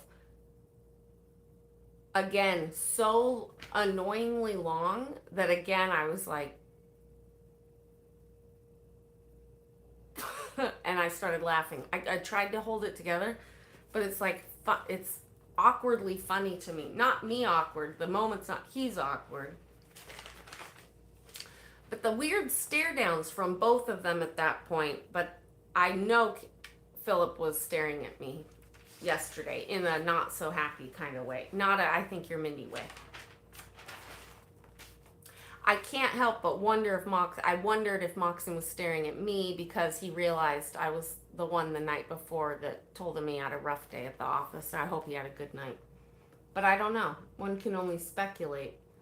I noticed that instead of being called viewers in court of law, everybody watching was called live chat. Danny always referred to who he was speaking to was the chat. He was speaking to live chat. I just thought that was interesting. You would have stuck your tongue out at him? I don't think you would in a court of law when you're supposed to have, there's etiquette. You have to follow, or you can be asked to leave. Well, maybe you would, but I wanted to stay and write all these painful notes. Oh my gosh, listen to this. A continued breakdown of who said what for evidence video 2. Proving Danny didn't say the bullshit claimed in the RO. Evidence number 56 was 5 pages, okay, moving on. Then they moved to evidence, was 5 invoices. This was after lunch. This was very important. Dorothy shows the 5 receipts that were submitted as evidence, as proof of chiropractic care for the twisted back from the alleged assault. submitted by Moxon that had no details of chiropractic care being paid for. It was an invoice that the day prior that I already recapped on. Dorothy asked Campos on the witness stand, does this say it was for chiropractic care? Essentially, she asked us. He says, no. She says, so it could be for anything you bought. And he says, I mean, it could. And he says, yeah, it could be. And she said, you could buy anything. You could have bought anything at this chiropractic office, and this could be the receipt. And Campos says, yeah, I could have bought vitamins. And Dorothy says, exactly. Or you could have bought supplements. Or he says supplements and she says vitamins. But either way, she's like, oh, I'm so glad you said that. That's exactly what you could have bought. It doesn't state. No evidence was provided that showed he received any care, really.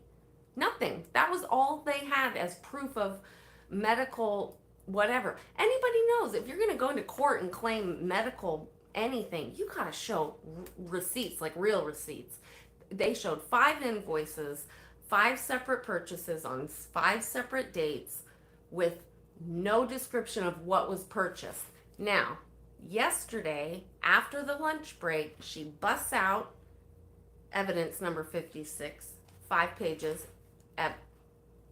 lays them out for Danny, and Dorothy says, can you show me what you noticed while at lunch today, what you told me at lunch that you noticed about these? And Danny says, the sales tax, and points to one of the papers. And Dorothy essentially asks, why did this stick out to you? Why did you show me this? And Danny says, because I don't believe medical services would have sales tax.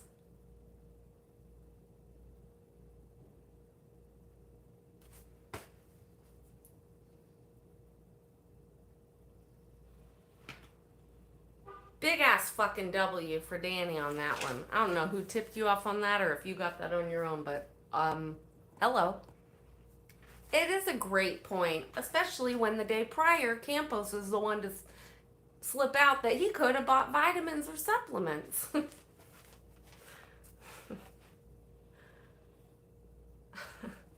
Also, I know, major ding ding ding moment. And that's it. And you know what was so great, and this is why Dorothy is so good? She dropped it and moved on.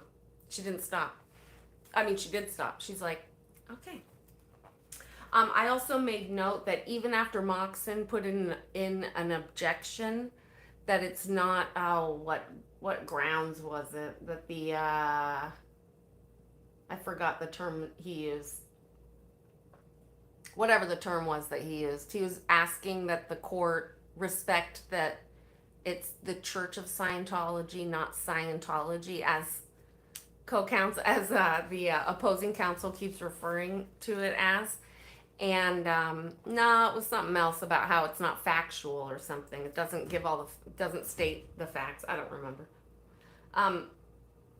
But I noticed that after he did that, I think the judge even maybe honored it a little bit or asked, like, is that something you're willing to do? Dorothy says, sure. But by yesterday and definitely by after lunch, I didn't hear it ever. I didn't hear her say it again. Whatever. I'm not saying it was intentional. I'm just saying she slipped into old habits and I noticed it and continued referring to it as Scientology with no objection from anyone.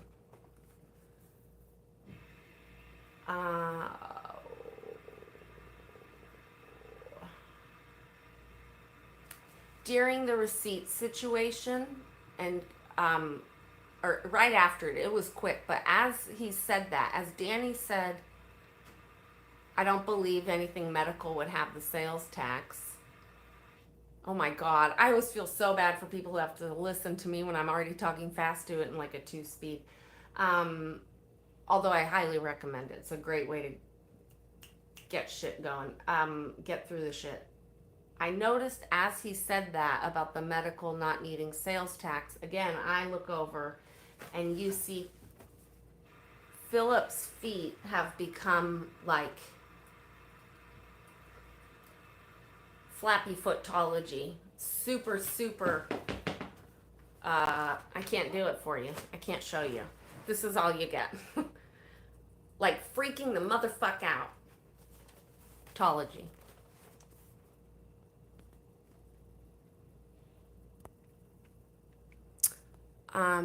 Okay, Whiskey Moon. Everybody has been talking about that. It's all good, y'all. That's the point of this. I talk and ramble on for hours and hours and give notes, and then you guys have your own discussion. But I want to say an honor because I said it to somebody else I wasn't really fond of in their language. I said, please don't talk shit about people, even if I agree I don't want it. I'm not saying you're talking shit. I'm just trying to hold everybody to the same standard here, best I can. Um, so I see you all chit-chatting about that, and it's fine, but please be mindful of the words you choose, and name calling makes me a little bit like, let's chill on the name calling. Have your opinions, but can we do the name calling not in the live chat? Thanks so much. I also understand that we've also gotten to like a pet name for some people, and I'm not trying to like squash free speech on that front.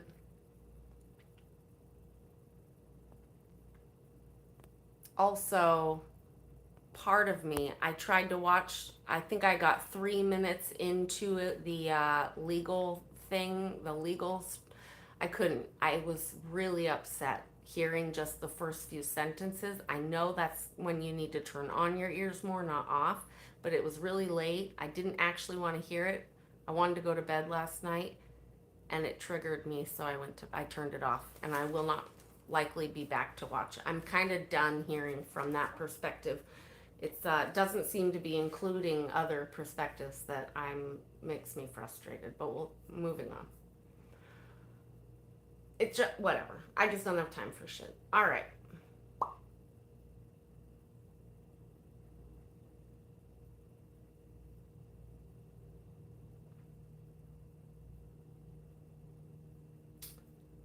Okay, we've moved on to Moxon. So that was the end of it. Dorothy wraps up her questioning of Danny with the receipts. Now Moxon gets up to ask some questions. Dorothy objected to 5 of them, and 5 were she objected to more than 5. Oh, I will watch that one, Cookie. I will check it out. Thank you. So, in Moxon's questioning, I didn't keep track, but I'm going to say he had like 25 written. He got maybe 15 out. I don't know. I'm making that up too. But the point is, Dorothy objected to a lot of them. 5 were sustained that I counted at this point. Moxon then says, I think he got like 5 objected to before he got one in. That's what it was. And then Moxon refers to the group walking down in the incident with the scooters the day they were walking down. Excuse me, Mindy one, where she's also cheery Mindy. Excuse me, sir. He refers to them as marching down the sidewalk, I don't know. He tries to ask Danny about saying if Campos backed up or didn't put a foot back or forward. He was just scrambling. He could not get his questions out. The ones he did ask were not helpful.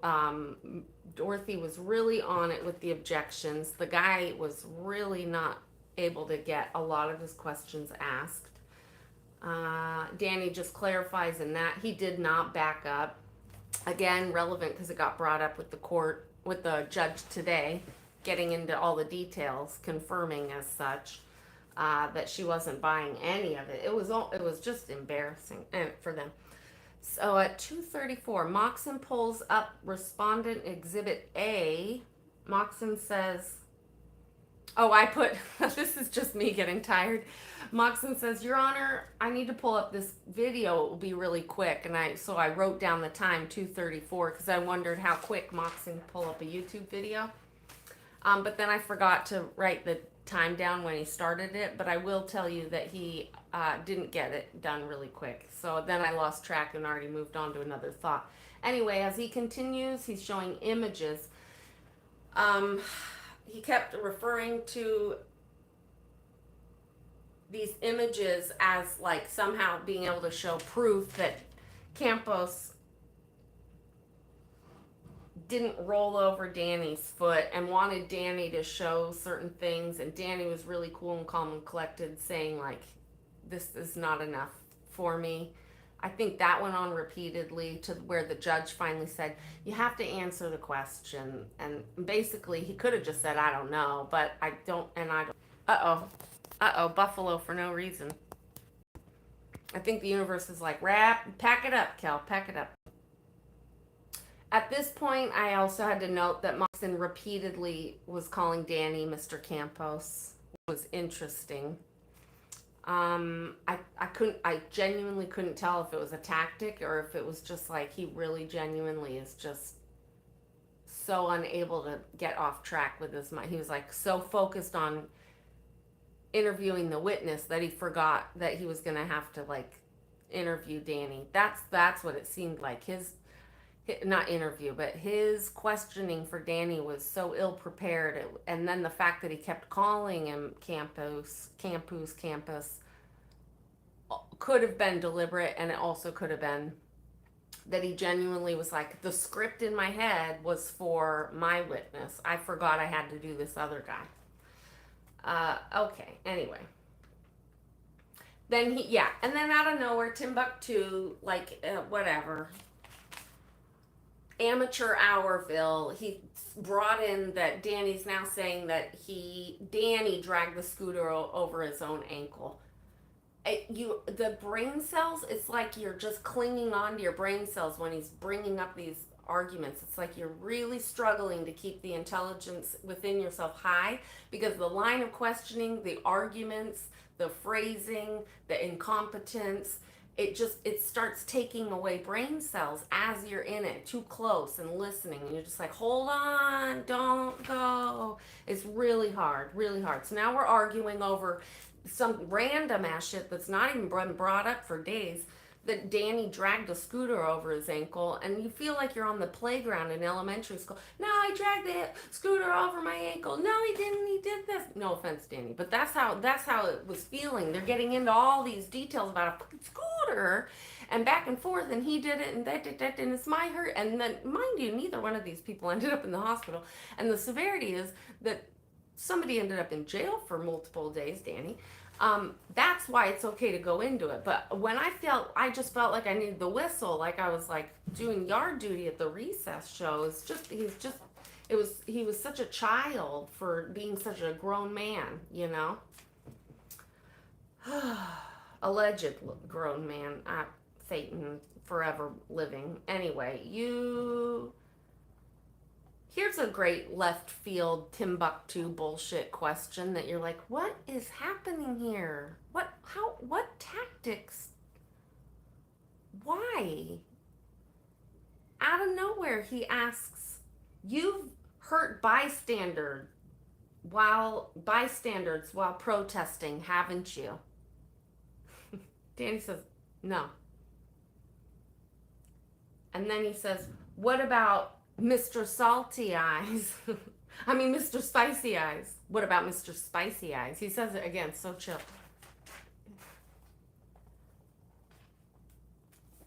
I didn't write it down, but I'll tell you. Objection. Sustain. Evidence already excluded. But he tries because he's shisty, like, oh, we got a third Vince. Second. No, you redid it. Same profile. What's happening here? All right. Just hearing him say, like, what about Mr. Spicy Eyes? He's so petty. All right.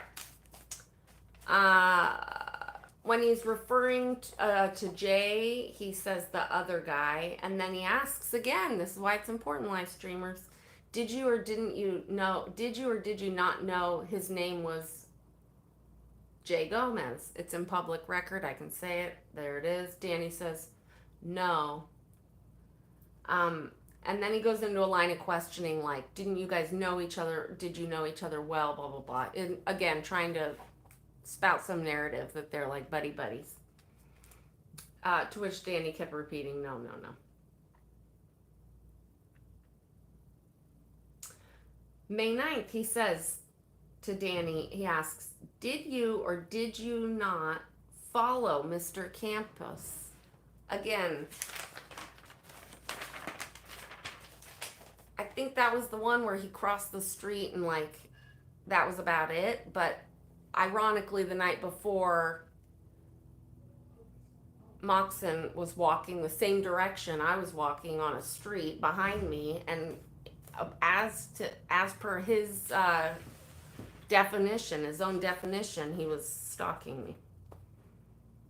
Post-trial brief request, pre-closing. So there we go. So now it's time for closing. The judge has said, okay, it's time for closing. Moxon does a last-ditch sad attempt for a post-trial brief, meaning he wants to do something which would delay the process longer. I will say that Dorothy has said every case she's experiences something new in her 3 years practicing, and that was the first time she'd ever had that happen. Judge says, I hear you, denied. And she says there's no necessity for that. And then the judge says that she will not continue to allow time before a ruling. She's over it. She basically said nope. Dorothy requests some exhibits be entered, granted. Dorothy requests for full transcripts of video evidence be included, granted. Dorothy asks for the evidence of the law because the scooter that he uses on a sidewalk is illegal. Dorothy asks for that clause to be included, and that was denied, but it was noted on the record, and the judge brought that up as well. Okay, and then we get into closing arguments. I didn't write a lot for that, but what I will say is here's his quotes. Ready? Let's go. How long? I told you guys this would be hours.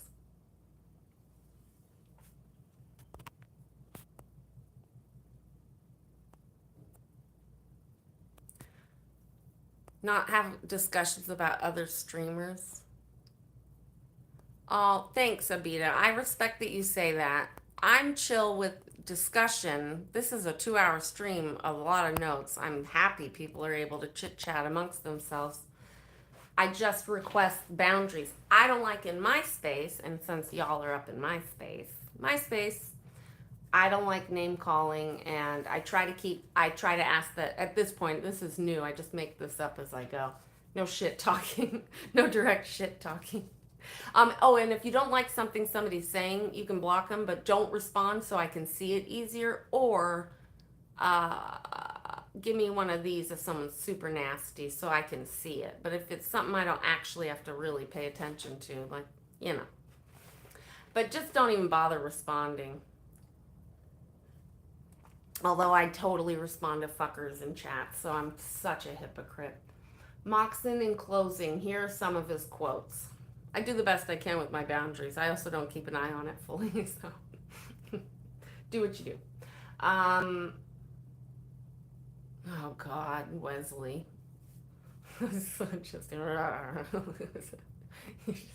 You just bother me so much, but for unknown reasons. And also, I'm glad you're here. Thanks for being here. Yeah. Reminder in case you all forgot or haven't heard this somehow. Same judge on Monday. I know you all probably know that, but that is just I'm so excited to hear what she has to say on Monday. So sad I missed that goddamn day in court. So pissed I wasn't there for that. Not pissed, just sad. Here's Moxon's bullshit quotes for his closing argument. He referred to the behavior. Hold on, caveat. Judge already saw the videos with her own eyeballs. So now at this point, he's moving into let me insult your intelligence. Okay? Let me very much insult your intelligence. He refers to Danny's behavior as unlawful violence.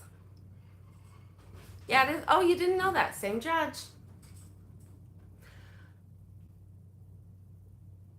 He states that the live streamers, protesters could have gone in the grass. I don't want to repeat this one because it bothers me, but I have to. He wrote, they could have gone in the grass, or he said, they could have gone in the grass. There was a large woman blocking the sidewalk, talking about why Campos couldn't get past with his scooter. And now he's not only made racist comments in a court of law to the judge, but now he's gonna talk like body shame women to a woman who's not anorexic, but not, she looks like a normal healthy woman. But my point being, what a fucking idiot. He says, oh, and then I wrote, racist Moxon now shows the judge what a total piece of shit he is. Fucking stupid to say to a female judge. But these are my notes at this point. Yeah, they would have stepped on, if they stepped on the grass, it would have been trespassing. But the point is, that didn't get real. I mean, it kind of was addressed a little bit, but that's my point. Then he brings it up in closing, like it already hasn't been discussed. He's just insulting her intelligence with every word. Like she hasn't been paying the fuck attention, listening and taking notes and watching the videos. That's what it was. It was just insulting almost, but not really, because he's just just inept.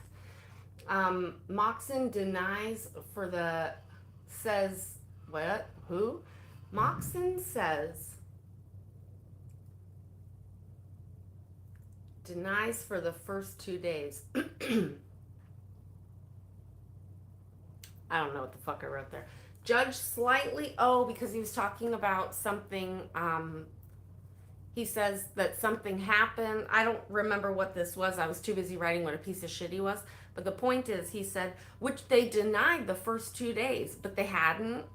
Whatever it was, he's saying that he's accusing them of Danny having denied something the first 2 days, and then all of a sudden the story changes.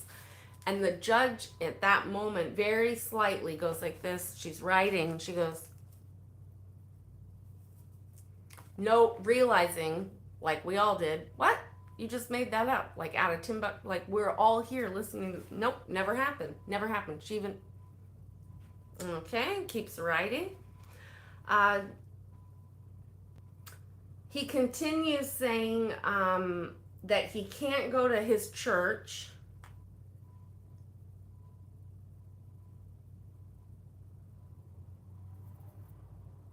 That the gang is taking over.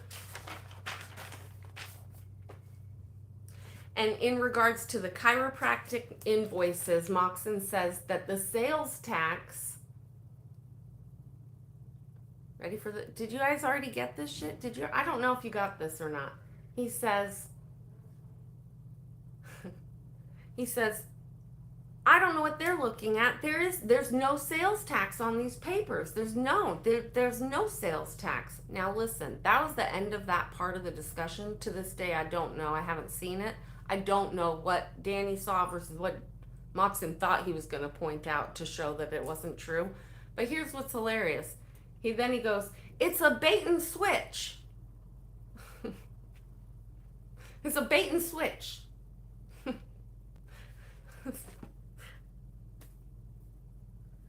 Make from that what you choose. I don't know why he said that, and definitely wasn't appropriate. Then he goes on to talking about how feeding the homeless is not protesting, and it's blah, blah, blah. He goes into something, but all I wrote was W, food, not cults, because if you ever heard of food, not bombs, that one time, a long time ago, in Sacktown, the Mactown Bay Area, in Backtown, when DOA showed up and cooked food, I called it food, not cults. And I've been calling it that whole time. And I remember then talking about like how it was such a good idea to have that like in their space. Like, this is how you treat people. This is what like a church does, feed the homeless or whatever. But also, it's just such a great thing to do. Just take away Scientology. It's just a great thing to do in general. But it also just makes them cringe because all the degraded beings loom around. Anyway, food not cults.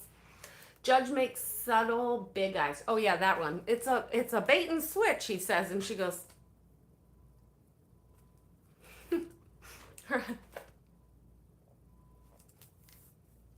It's the subtle things. And then I wrote, oh look at my notes. This judge is going to rip Moxon apart.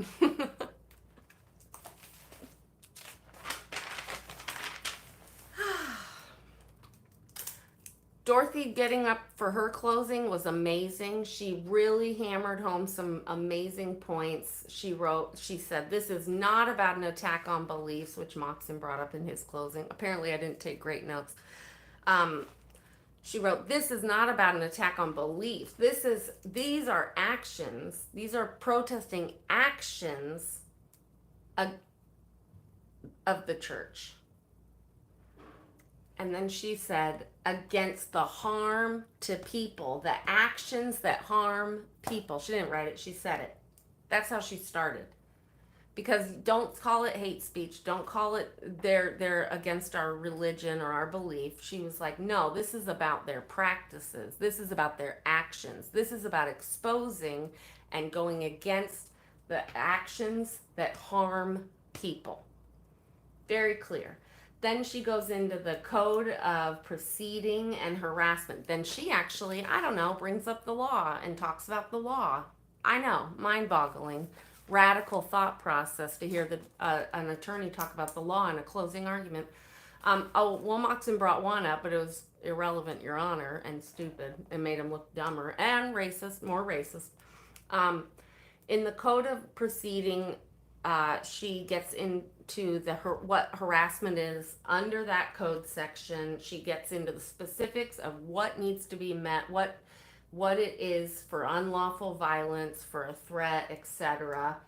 A cause for a reasonable, then she highlighted, for a reasonable person to have emotional distress. I heard an emphasis. I'm not saying she did it intentionally. I heard an emphasis on reasonable person to have an emotional distress. Then she got into how it needs to be a pattern of conduct. It needs to be following, stalking, a series of phone calls or emails or faxes, etc. As she's getting into this, I watch Moxon. I watched them. I saw him looking at her on his lappy top. Now, yeah, I realize he's just learning how to YouTube in the last couple days. But he slowly slides his hand like this and starts looking at the video that's on the screen, looks up at her doing the closing, goes here, and the video starts playing while she's doing the closing argument. The ad, mind you, some ad on a fucking video. And then it's like, oh, sorry. And then he turns it off, struggles to turn it off. I watched him fucking do it. Now, I can't say it was intentional. I really can't. It might have been just because he didn't realize. But why would you even go hover your hand? So that's why I call intentional. Why was your hand near the fucking computer while she was speaking on a video? Why wasn't, if anything, maybe your mouse would be in the far corner to close the thing, but it wouldn't hover over the video. Like, what? I got it. Anyway. Uh-oh. Okay, so I'm going to remove this. How many alts does Saul have? We don't know. One can only speculate. I'm only removing the comment. People, and I have participated in said speculation station, but we don't know for certain, so we can't say it like it's a fact. Even though that's probably a joke. Well, yes, Lewis, every time I do it, every time. Yeah, we're so close to the judge decision, Mandy, me. I'm just so close. I knew this was going to be a long time, and I promised myself I wouldn't go so. I don't know what'd you say? Well, respond. Oh, God damn it. Thank you for saying that. You won't respond to something. What? Jupiter? Jupiter. Somehow your name pops up a lot.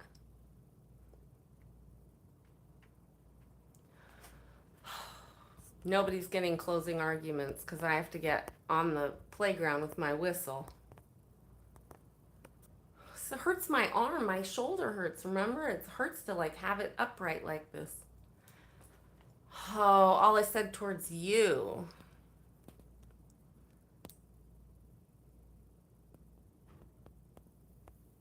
Oh, yeah, you guys are talking about a real incident that happened. Okay. Yeah, definitely you guys can super hash that out somewhere else. There are safe spaces for those discussions, and I participate in them.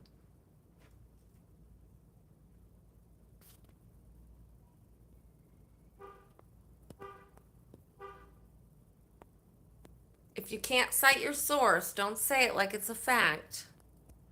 Oh my God, really, Marissa? Yeah, well, a little late on that PR. Unfortunately, there's too many people that don't follow the streamers, though, so they're gonna just eat that shit up like it's gold.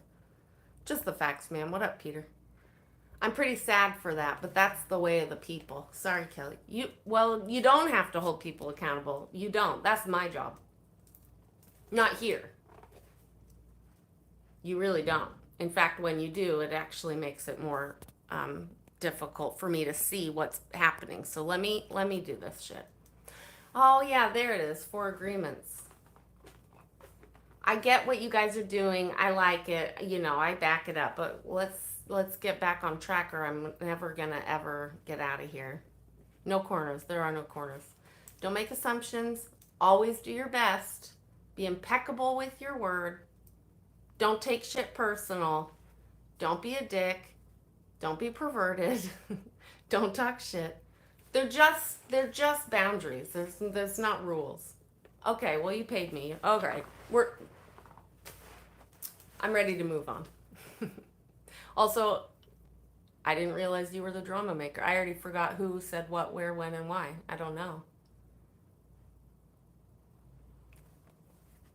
Don't fuck with Kenny though. He's our leader, god damn it. Yeah. W accountability for all. It's often clickbait, I've noticed. Look, I'm talking shit. Can we move on? The problem is people talk crap about others and then blame others. Yeah, I know. I'm trying to not be super, don't talk about it because then I'm just ignoring that something real is happening. But at the same time, I can't read what's happening, so it's hard for me to know what's happening. That's what's happening. Danny won. That's the end. All right, you guys, bye. No, we're doing this. This is not for you. This is for me. I'm getting through these painful notes. But also it's for anybody that wants to hear it. I did have to stop to babysit. And I'm also like, you can see how I'm like, it's getting so hot in here. I'm keeping my clothes on. It's not that kind of stream. First time here? Ah, welcome. First time chatter, long time watcher, maybe? No, first time. All right. Moxon accidentally, quote, quote, plays a YouTube video during Dorothy's closing. Now, here's what I will say about that. If he did it intentionally, it is also a little funny because he's like, you want to make me watch YouTube? You're going to force me to be on the internet? You're going to force me to watch YouTube? I'm going to interrupt your closing with a YouTube. So, that's all. She got to, I know this was said, but her bringing up the matter that the church is of public interest by calling in that old case that I didn't write down the lingo. People are more aware of it. It's definitely going to be brought up again more and more. But that prior case set a precedent where Scientology is not considered the norm. It's considered relevant as a matter of public interest in a court of law. That precedent being set And then fast forward to things like today means more precedent is going to be set. There's going to be more and more clauses on this shit as these things go outside. Go outside. Thanks, Kenny. I read that. As these things go on. I can't auction off my notes. I have to hoard them for years and years and years for no reason. Just like all the other weird things I write down. And yes, I know this was brought up, but from my perspective, Dorothy said that she didn't even think this ahead of time. But oh yeah, there's sketches. We'll do them in just a moment.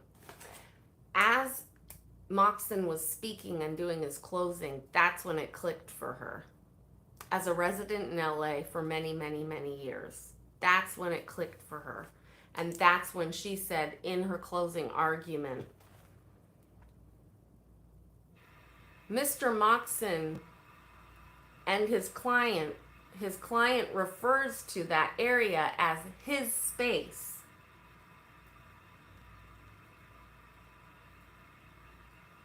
His block. And he calls my client the gang member?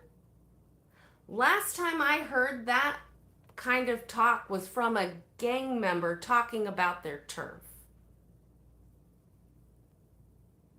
She said it better, but she said, his space, his block, they call my client the gang member? The last time I heard somebody talking like that was a gang member talking about their turf. It was really good. I'll be playing her in the mini series coming up. After that, she did have more to say, but it was such a mic drop, holy shit moment, and everybody got a little fired up, including myself. That was it. Those were the close. That's all I wrote for closing, and then I made sure to write oral ruling. Everybody loves to say it at 8:30, and then we got to the closing. There was a brief moment in the beginning where a lot of people were there for court today. It was such a mic drop. It was also like, why didn't we think of that? It's so true. It was like, wow, that really is how they talk. Like, this is it was just, it wasn't just like, oh yeah, what a great analogy. It's like, no, really, seriously, that's just the facts, man. That's gang talk. That's how they talk. This is my turf, your turf. Like, get off my block. Get the fuck off my. That's what she said. My block. Other people had cases today, so going in was interesting because even the sheriff that was kind of helping people figure out if they needed to be in there or not. This was around 8:30 before they opened court up. I heard him say, you guys will probably be first. And then there were so many other people. And so he was like, she usually goes through the quick stuff first and then gets to the other stuff. And then, yeah, intimidation. And just that's just what they think. That's just, well, don't forget, they own Ron Hubby Lane. Ron Hubby Lane, don't forget. So as the judge comes out and now starts calling other cases up to get through those, that's when I'm getting more and more. Every case she calls, I'm like, yes. Because I was really hoping she was going to rip into this and really give it the time. And so that was pretty exciting. And as other cases are being heard by her, I'm starting to draw. I don't have my last drawing that's the thumbnail because I gave it to Danny of the wind, but I started drawing that because I was like, oh, here we go. She's like not making it first. That's good. That's a good sign. When it was called up, it was probably negligence. The deposition of 86 was scheduled for today, but since the case ended yesterday, the court Trial ended yesterday. It was mute and not necessary. The judge noted that Moxon's attorney, Brent Green, I believe, but I wrote it down with quotes because I didn't get it accurately, was there present on screen on the web, whatever, the internet courthouse. And the judge said, basically, you don't need to be here. Is there anything you have to say or need to say on behalf of your client? He says, nope. And she says, have a good day. He says, goodbye. It was very brief. Judge turns to Moxon and says, did you drop it that you were going to depo him, or did you withdraw it, or is it just by default and because of the court that you're not, that he's not on there? What I got from that was, did you go through the process of telling him that he doesn't need to be here?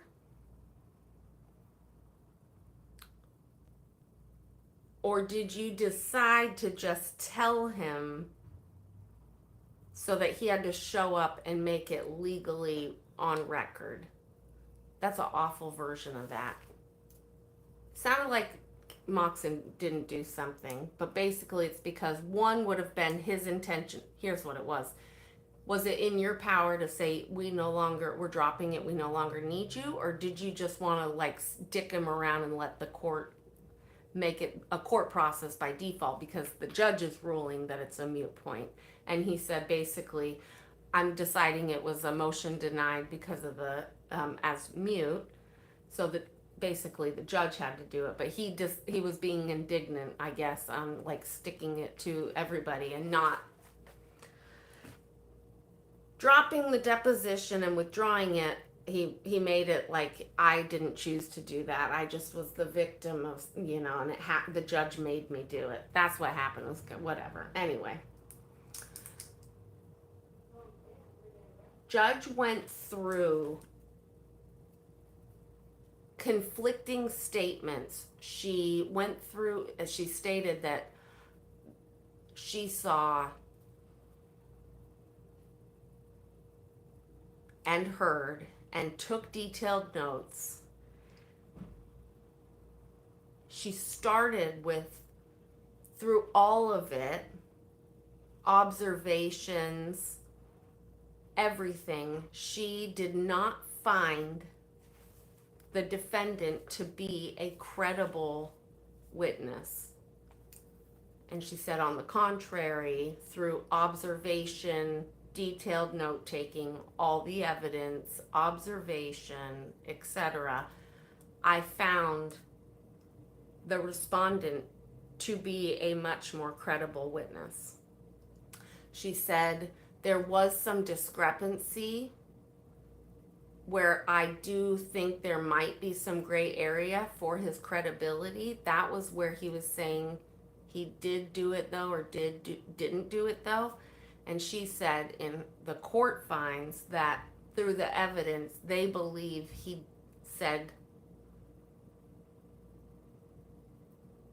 he didn't do it though. This is the back and forth.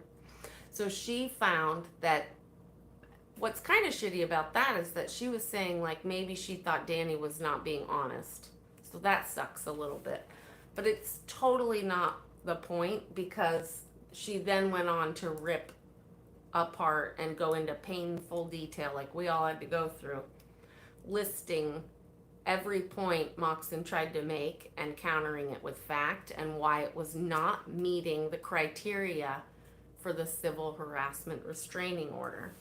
She clearly took notes and made connections, like I've already said, where she would say you stated this, but on the witness stand you stated X, Y, and Z. You have in the document here, but on the video we see otherwise. She called back to his own testimony multiple times. For example, at one point on day 1 or 2, whenever Campos was on the stand, he said, when he was asked, I don't remember the direct question, but something in regards to the incident with the group and the scooter, my scooter, he said, I think it was a setup. Campos said this about the live streamers. I think it was a setup. And then he also said on the witness stand, the video clearly shows them taunting. In closing, the judge said, in watching the video, oh, that's what it was. I'm lying to you. It was the incident after. I think it was a setup was when they were walking in the scooter. The second incident, he states that the video very clearly shows them taunting. Video number 2, May 9th, where he zoom, smirk, back, forth, smirk day, where he showed up. He just had to get his confidence, get his charisma, buck up a little and show him. Which the judge said, you claim to have needed to buck up. The way she said it too. She like re-quoted him. She even like redid him too. It was pretty entertaining for me. And she says, what the court finds in watching that is that you are taunting the live streamers in that, and that you appear to be the agitator. She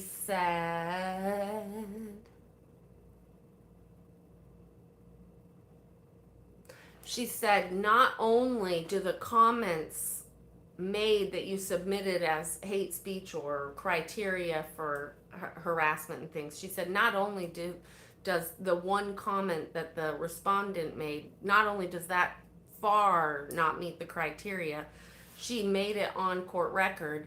The court goes on record, I think she even might have said something quite specific like that the person, the third party member, Jay, that those comments, the court finds would never have considered those comments to meet that criteria either. Again, she's saying, even if he had said it, no, what you wrote does not meet the criteria. And she was saying, you have to show proof that you have the burden of proof. That's what she said. You have the burden of proof. You're asking for something that has very strict criteria, and here's why you don't meet the criteria at all.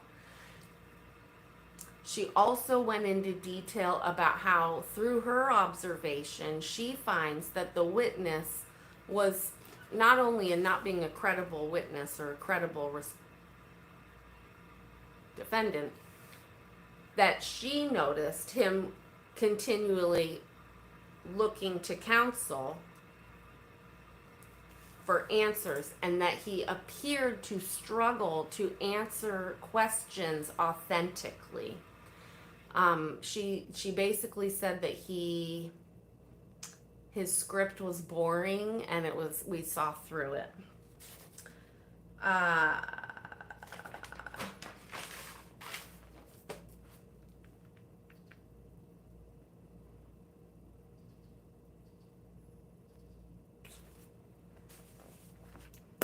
Here's what else I'll say. I didn't write a lot of notes. She was just really on a roll, and I couldn't really get it. And Dodge is there, and I'm sure if he hasn't, he'll do a recap. So then you'll get more details on that. But what happened started, as per the picture. Oh, I keep looking for it. I don't have it. So it was 28 minutes or something of a response. What was it? 35 to 58. Yeah. So wait, did I math that right? 35 to 58, 23. She did 23 minutes of detailed legal reasons that none of this qualifies. And I was so hoping, we want the sometimes judges do it, it's not just TV, but we want her addressing all the other bullshit. I wanted to hear her tell him,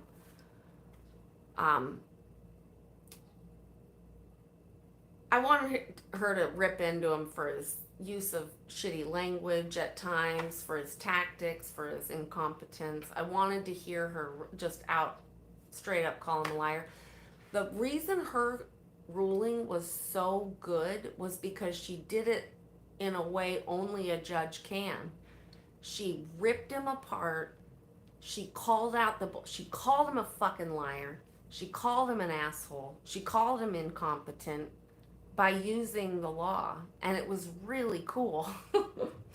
It was really well done. I mean, that's my perspective. She didn't need to say it in those words because she let the law do it, and she repeatedly said, my observation, the court's findings. You don't appear to know what you're saying. You appear to be looking at your lawyer. This appears to be some sort of coordinated situation.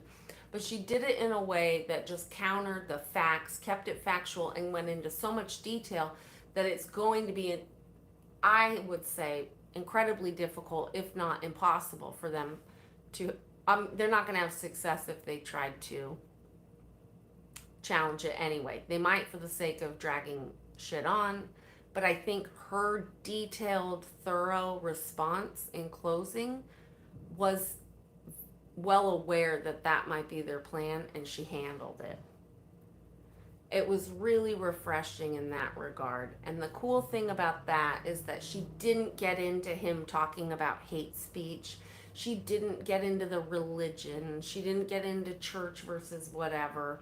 She didn't get into the language of him calling them gang members. Of course, that would have been wonderful, but ultimately her staying focused on the facts and the matter at hand that she was given to look at means that she is quite literally going to do the same, and that's the judge she is. And she also it was so smart because now there's no way that they can come back and show any hint of like, oh, it was bias or this or that. It was like very letter of the law. Very letter of the law. And it does give all of us, I'm certain, great hope for Monday, because letter of the law, the evidence does not support the claims. She's well aware of what's going on. She was very smart in how she verbalized it in detail, point by point, so that it won't be able to come back, and so that again the precedent is set. And that's the same judge about to do a oral ruling on Monday for DOA. And that didn't even have like an alleged assault. Oh, I guess maybe something about the car. I know everybody's like, really? We watched for 2.5 hours? We thought you took notes about what the judge said. I couldn't.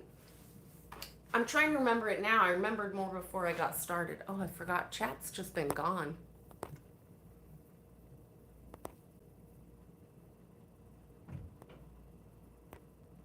What you talking about?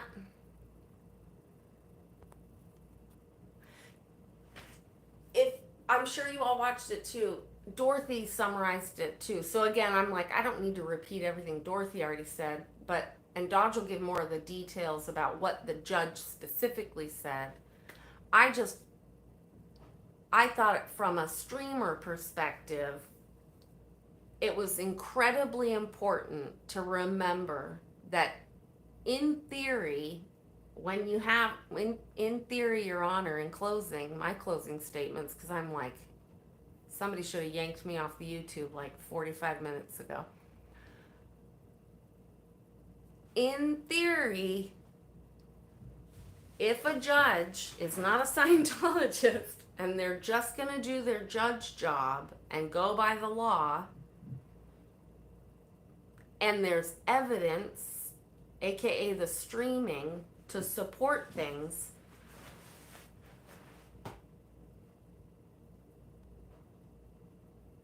Scientology can't use their legal tactics anymore. These old school tactics showing frame by frame of things from a camera across the street, When a live streamer's got proof that they have cameras closer, when a live stream, multiple live streamers have proof and different angles of the incident, they are not equipped to continue to make up shit that didn't happen anymore and let it pass in court. Keep streaming, have the multiple angles if there's more than one person. Don't settle. Do not settle. That's really what they're banking on, is that people will settle. And keep the facts on your side. Look up what harassment is. Look up what qualifies as for, what constitutes the criteria for a restraining order. Look up what different specific point, like Dorothy did in her closing, what constitutes and what doesn't, because it will help dictate your movements when you're out there streaming. It's very empowering, I guess, is the point I'm trying to make. Because they will lie. That's the point. They will lie. They will make up shit that didn't happen. And it will be annoying to have to wait it out and go through the details of why it's bullshit. But the facts are literally, if you've got the facts and the evidence, there's really very little even a paid off judge could do no, never mind, I take that back. They could do whatever they want, but you could appeal it. All right, I'm passing out here, right here. I need a nap. Actually, I need food. Then I need a nap.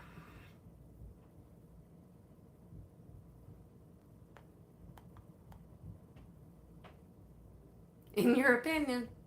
That's all I ask. It's all I ask. It's a huge difference between they sold out and I think they sold out, or in my opinion, there's a huge difference.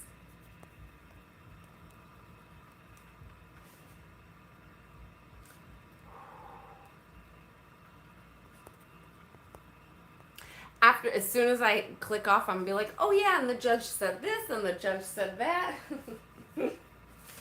you guys won't, I got one more, and in closing, for anybody that's still hanging on, I have a little special gift for all you that hung out this long time. Another thing I noticed, but apparently nobody else seemed to notice.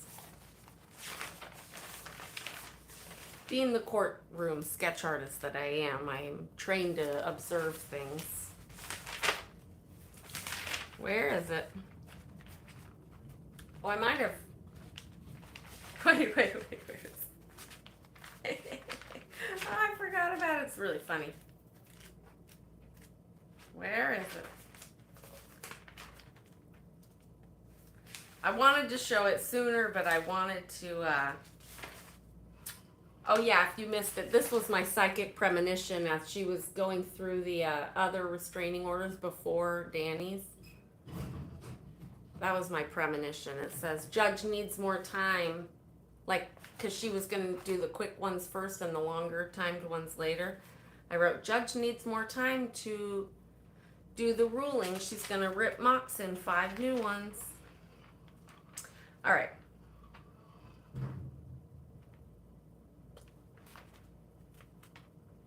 W psychic premonition. Oh, where did I? It's really good. It's worth the wait, I promise. Maybe not, but that's how I feel.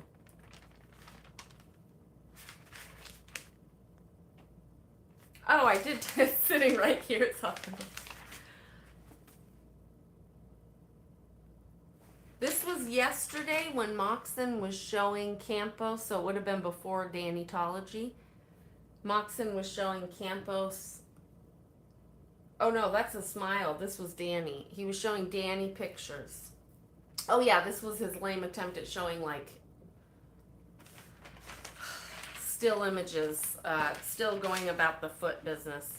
But I noticed as he did one of these with the photos to show Danny one, he did this to hold them up to show Danny. And then he turned his body towards us. So, wait a minute. Wait a minute. This is a huge buildup. Huge buildup. Maybe you can see it. It's really, you should be able to with the drawing. That was to all of the persons sitting in the spectator spot. Anybody see what I see? What I believe was absolutely hilarious. Excuse me, hilariously deliberate.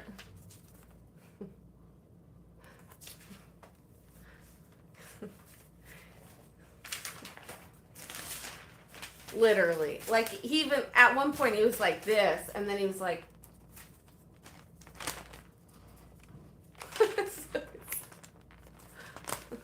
He had it like this, and then he kind of turns towards us and does one of these, and then keeps looking at Danny. I was like, what?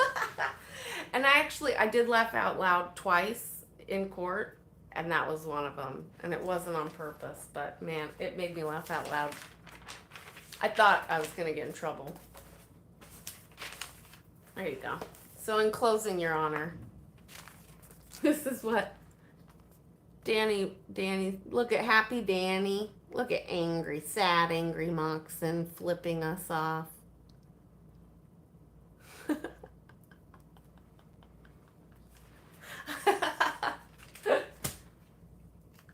All right. But I didn't get kicked out. All right. That's that. I hope everyone has a good. There's 260 people still watching this shit show. That's so hilarious.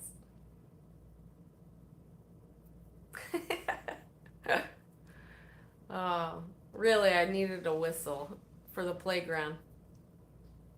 What do I want to do now? I don't know. Eat some food and take a nap. I don't think I ate today. I just keep going and going. Then I crash. Forget that I can manage these things so I don't crash. Well, I mean, I'm still close enough to the area of LA that me and Blue still have a journey together, and journeys, and then I'll be here on Monday.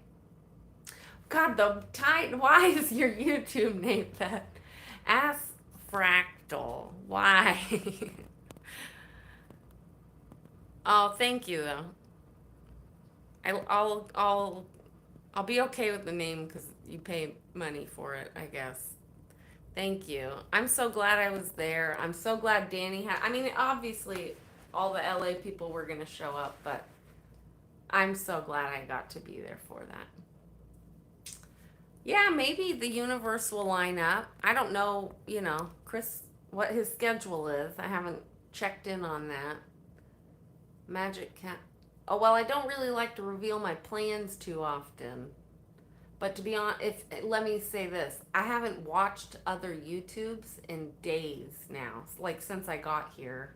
Little tiny moments. And I only was able to get through Dodges last night before I fell asleep. Trying to see what filling needed to happen. I can't sentence.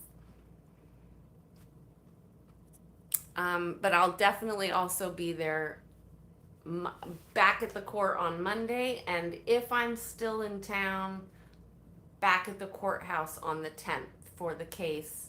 It's not a trial day again, but it's like a pre-hearing day for the case with Shirley Huffman v. aka Houston Tipping v. LAPD. Cool.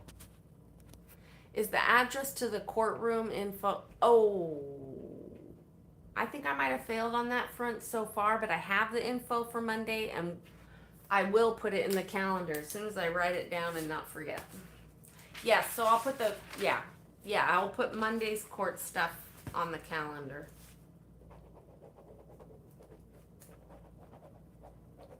But I'll tell you now, Stanley Mosque Courthouse, 8:30. That part I can give you. Uh, hopefully I'll find a thrift store before then so I can get the Temu Dodge jacket, socks, and tie for $2. If you're here, thank you for that. Whoever sent me the $2 for the Temu Dodge jacket, socks, and tie, the $2 dono was so funny. Yay, MD Media. Cool. We're all gonna be there. Oh, kangaroo pooch. I highly recommend you put that shit on 2-speed. Backward nonsense. Gonna try to make it. Hold on, there was another thing too.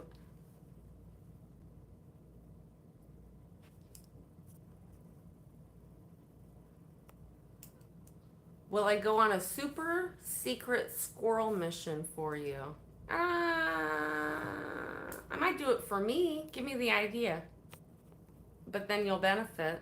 But I don't work for anyone. We're not a group and we're not coordinating any sort of organized anything, Your Honor.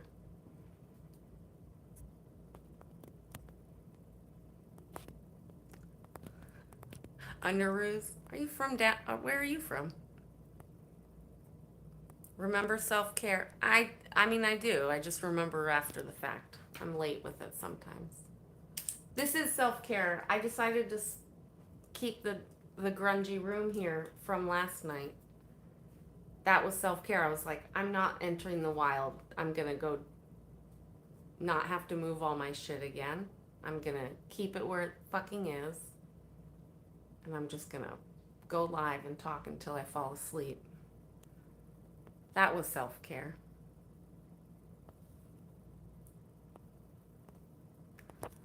Okay, whew. I really just want to turn the AC on, so that's what we're going to do.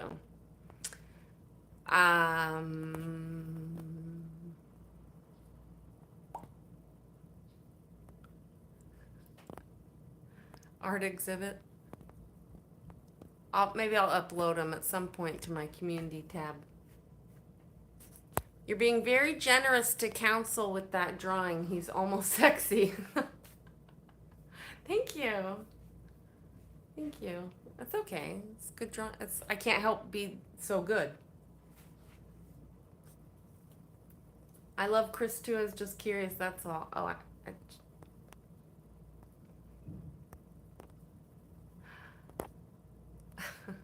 the thing is, if we sat like that in court and it was seen, we'd get kicked out. So part of me did want to tell Dorothy that he did it, but I was like, no, let's keep it clear. Oh, okay, no. For the real ones that are still hanging out. I don't have notes for this. I definitely wanted to wait till the end of everything. So much gang talk of people being a gang, but everybody here knows, and I have every video I've ever done to prove as evidence. I'm a peace signer. That's what I do, especially with the sign toes. That's my jam. So I'm walking down the hall yesterday during lunch, maybe the day before, and Campos and Moxon, Fingy, I don't know how to, I want to say Fingy. Thank you. Thank you very much. Yeah. Campos and Moxon are sitting on the bench discussing whatever, and I'm by myself walking down the hall, and I'm walking this way, and you're them, and I look, and I smile, and I peace sign, and then I keep walking, and by the time I get to where Dorothy is, I'm like, oh shit, and I say, I know you're busy, Dorothy. I just need you to know right now, they may say I just flashed a gang sign. I just want you to know. She's like, what? And I said, I peace signed them.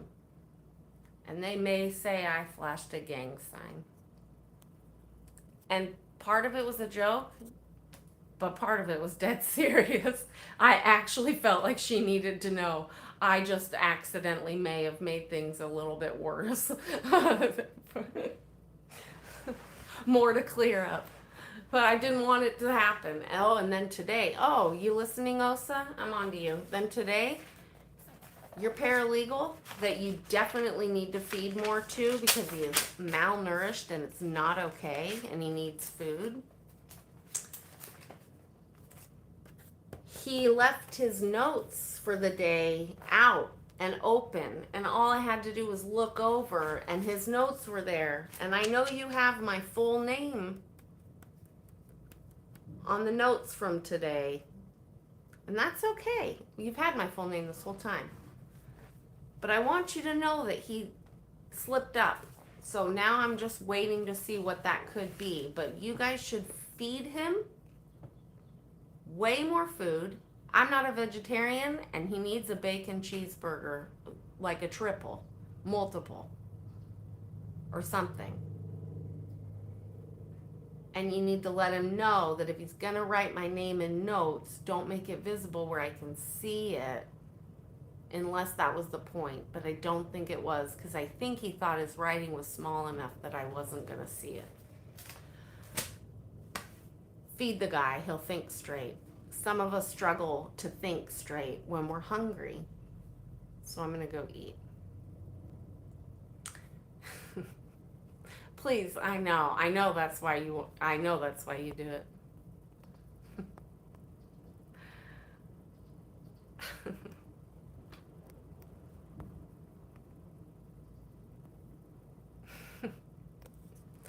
I'm so tired right now. Oh, wow, look at who shows up at the very fucking end as he does. Translation of the text. Thank you. Hello. No. I don't think Jennifer was born into the Scientology, or maybe if she was, she had a rebellious streak or something. I'm not sure. I'm not sure what their take is on that. Hold, please hold. It appeared to me like, what do you throw in the air? And they're like, oh, I can't word right now. Word vocab sentences. Unstoppable SP. Is Lara here? There she is. Oh, hello. You were here earlier. You're probably taking a break now. Hi. Hello. I told everybody Laura's got new merch. Go get it. I got playing cards. Laura FM playing cards. Oh yeah, I'm getting it. She was? Yeah, oh. All right, well, you know what? If that's, given her past marriage, oh, that just makes me feel bad for her. She actually smiled at me, and not in a way that was like, I'm doing this to belittle you. It was almost like how I smile at them normal. Yeah, I don't even want to know what she might have gone through with that. I don't want to know. I mean, I do. I'm always gonna have a lady's back. Chicks before dicks. That's my motto. Okay. What's Mr. DOA is referring to is a tattoo she has right here that looked like the ruin, whatever it's called. I don't know, not the ruins, but you know the, help me out. I'll show you and then you can tell me. I think I already pulled it out. To find it, that's what she said. Okay. Come on. I'm drowning in yellow legal docs. 1, 2, 3, 4, 5, 6, 7. I think I'll keep that one for myself. I'm framing that one for myself. 8. There it is. 9.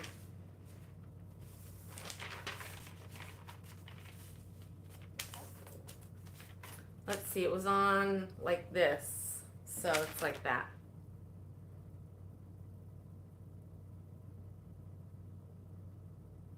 This was more of an actual rectangle, obviously. Obviously. What are we saying?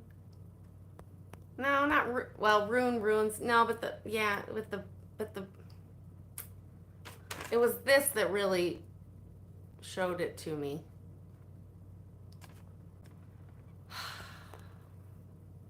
It's a tunnel. This might I think that's what this means. It's a tunnel. It's a gang boss. It was like at first it looked like maybe a like Chinese or something, but then as I looked closer, it looked like I cannot think of the word.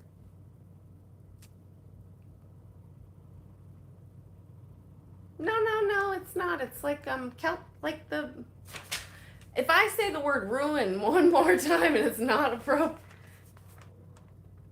I think it's a symbol of past days, pre-Scientology, pre-Sea Org. That's why it's important. Like shit that would be carved in a wall. Come on now. It's not a fucking house. Yeah, yeah. Yeah, there we go.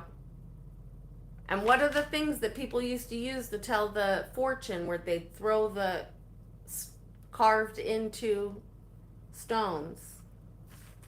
Come on, it's not a mouse. It's not, I don't think it's Sanskrit.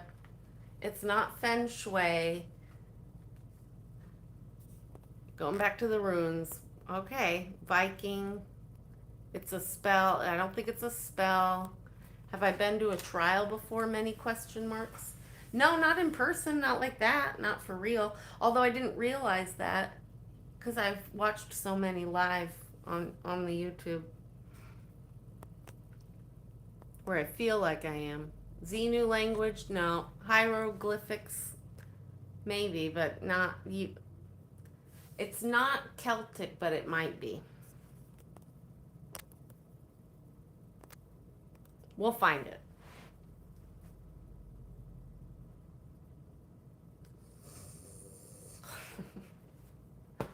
Can we all take a nap now? Thank you for reminding me. Reminding me. I can't speak. But that's how it looked. Somebody Google that. Do the image. Korean letters? Oh, there we go. Oh, somebody with an actual thing. Thanks, Thingy Fingy. I'm going to start calling you Fingy. I just have to. Korean letters or words. Well, look it up, Internet. Do your job. That's what you guys are here for. Google and DuckDuckGo and search.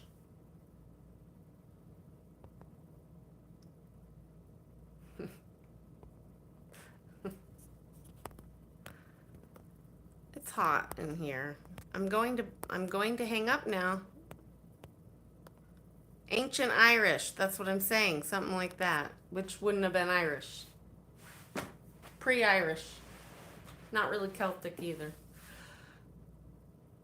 Yeah, sure. All right, there it is. Yeah, I'm going with Celtic something. I'm not talking about my plans.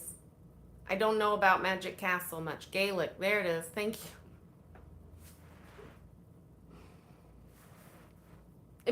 It might be Gaelic, something like that. Oh no, it's not actually. Oh no, pre-Gaelic even is like a line with lines like this. So I know it's not pre-Gaelic. That I do know. I've looked into that.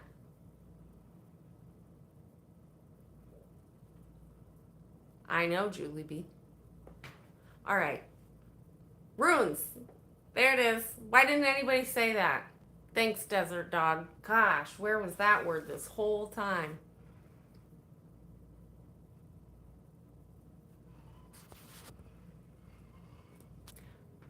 Marissa. Marissa, are you causing some shit in chat, ma'am, sir? I don't know what Finji has done wrong elsewhere, but Finji's never done anything. Also, everybody here has a pretty neutral slate with me right now until they do shit or I see shit, but I haven't seen shit. But now you're causing shit. You see how that works? But you're not causing shit on purpose. You're kind of trying to call out shit, but all I see is shit. And it looks like it's not being started by the person giving me the money, so then it's just a warped situation. I will, Peter. I figured that's what you were gonna. Lemurian. There it is. It's Lemurian runes. I don't know what to say about dominoes. It's a very bold wall choice. And usually I love this color, but it's kind of aggressive right now. I know she's good, Marissa. I know she's good. That's why I'm saying that to her. I think she can handle my shit a bit. That's why. But I mean, it's good to know. It's good to keep my eyes out.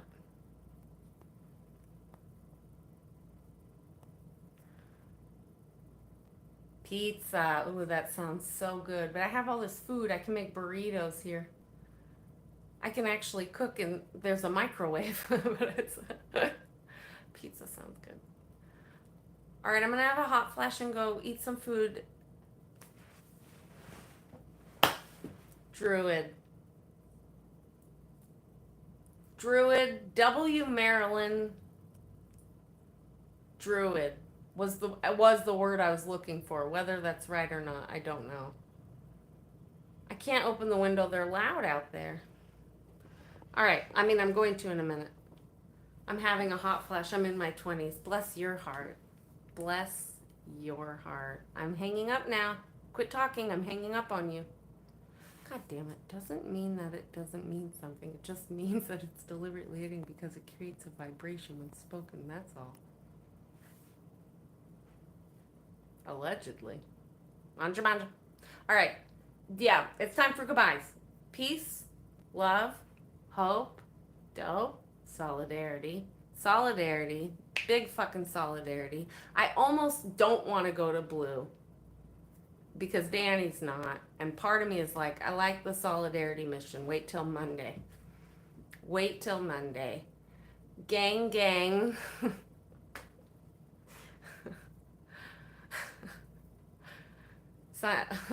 Live stream side. Represent. What? What? Or to quote Moxon, love to love you all. Thank you very much. Peace out.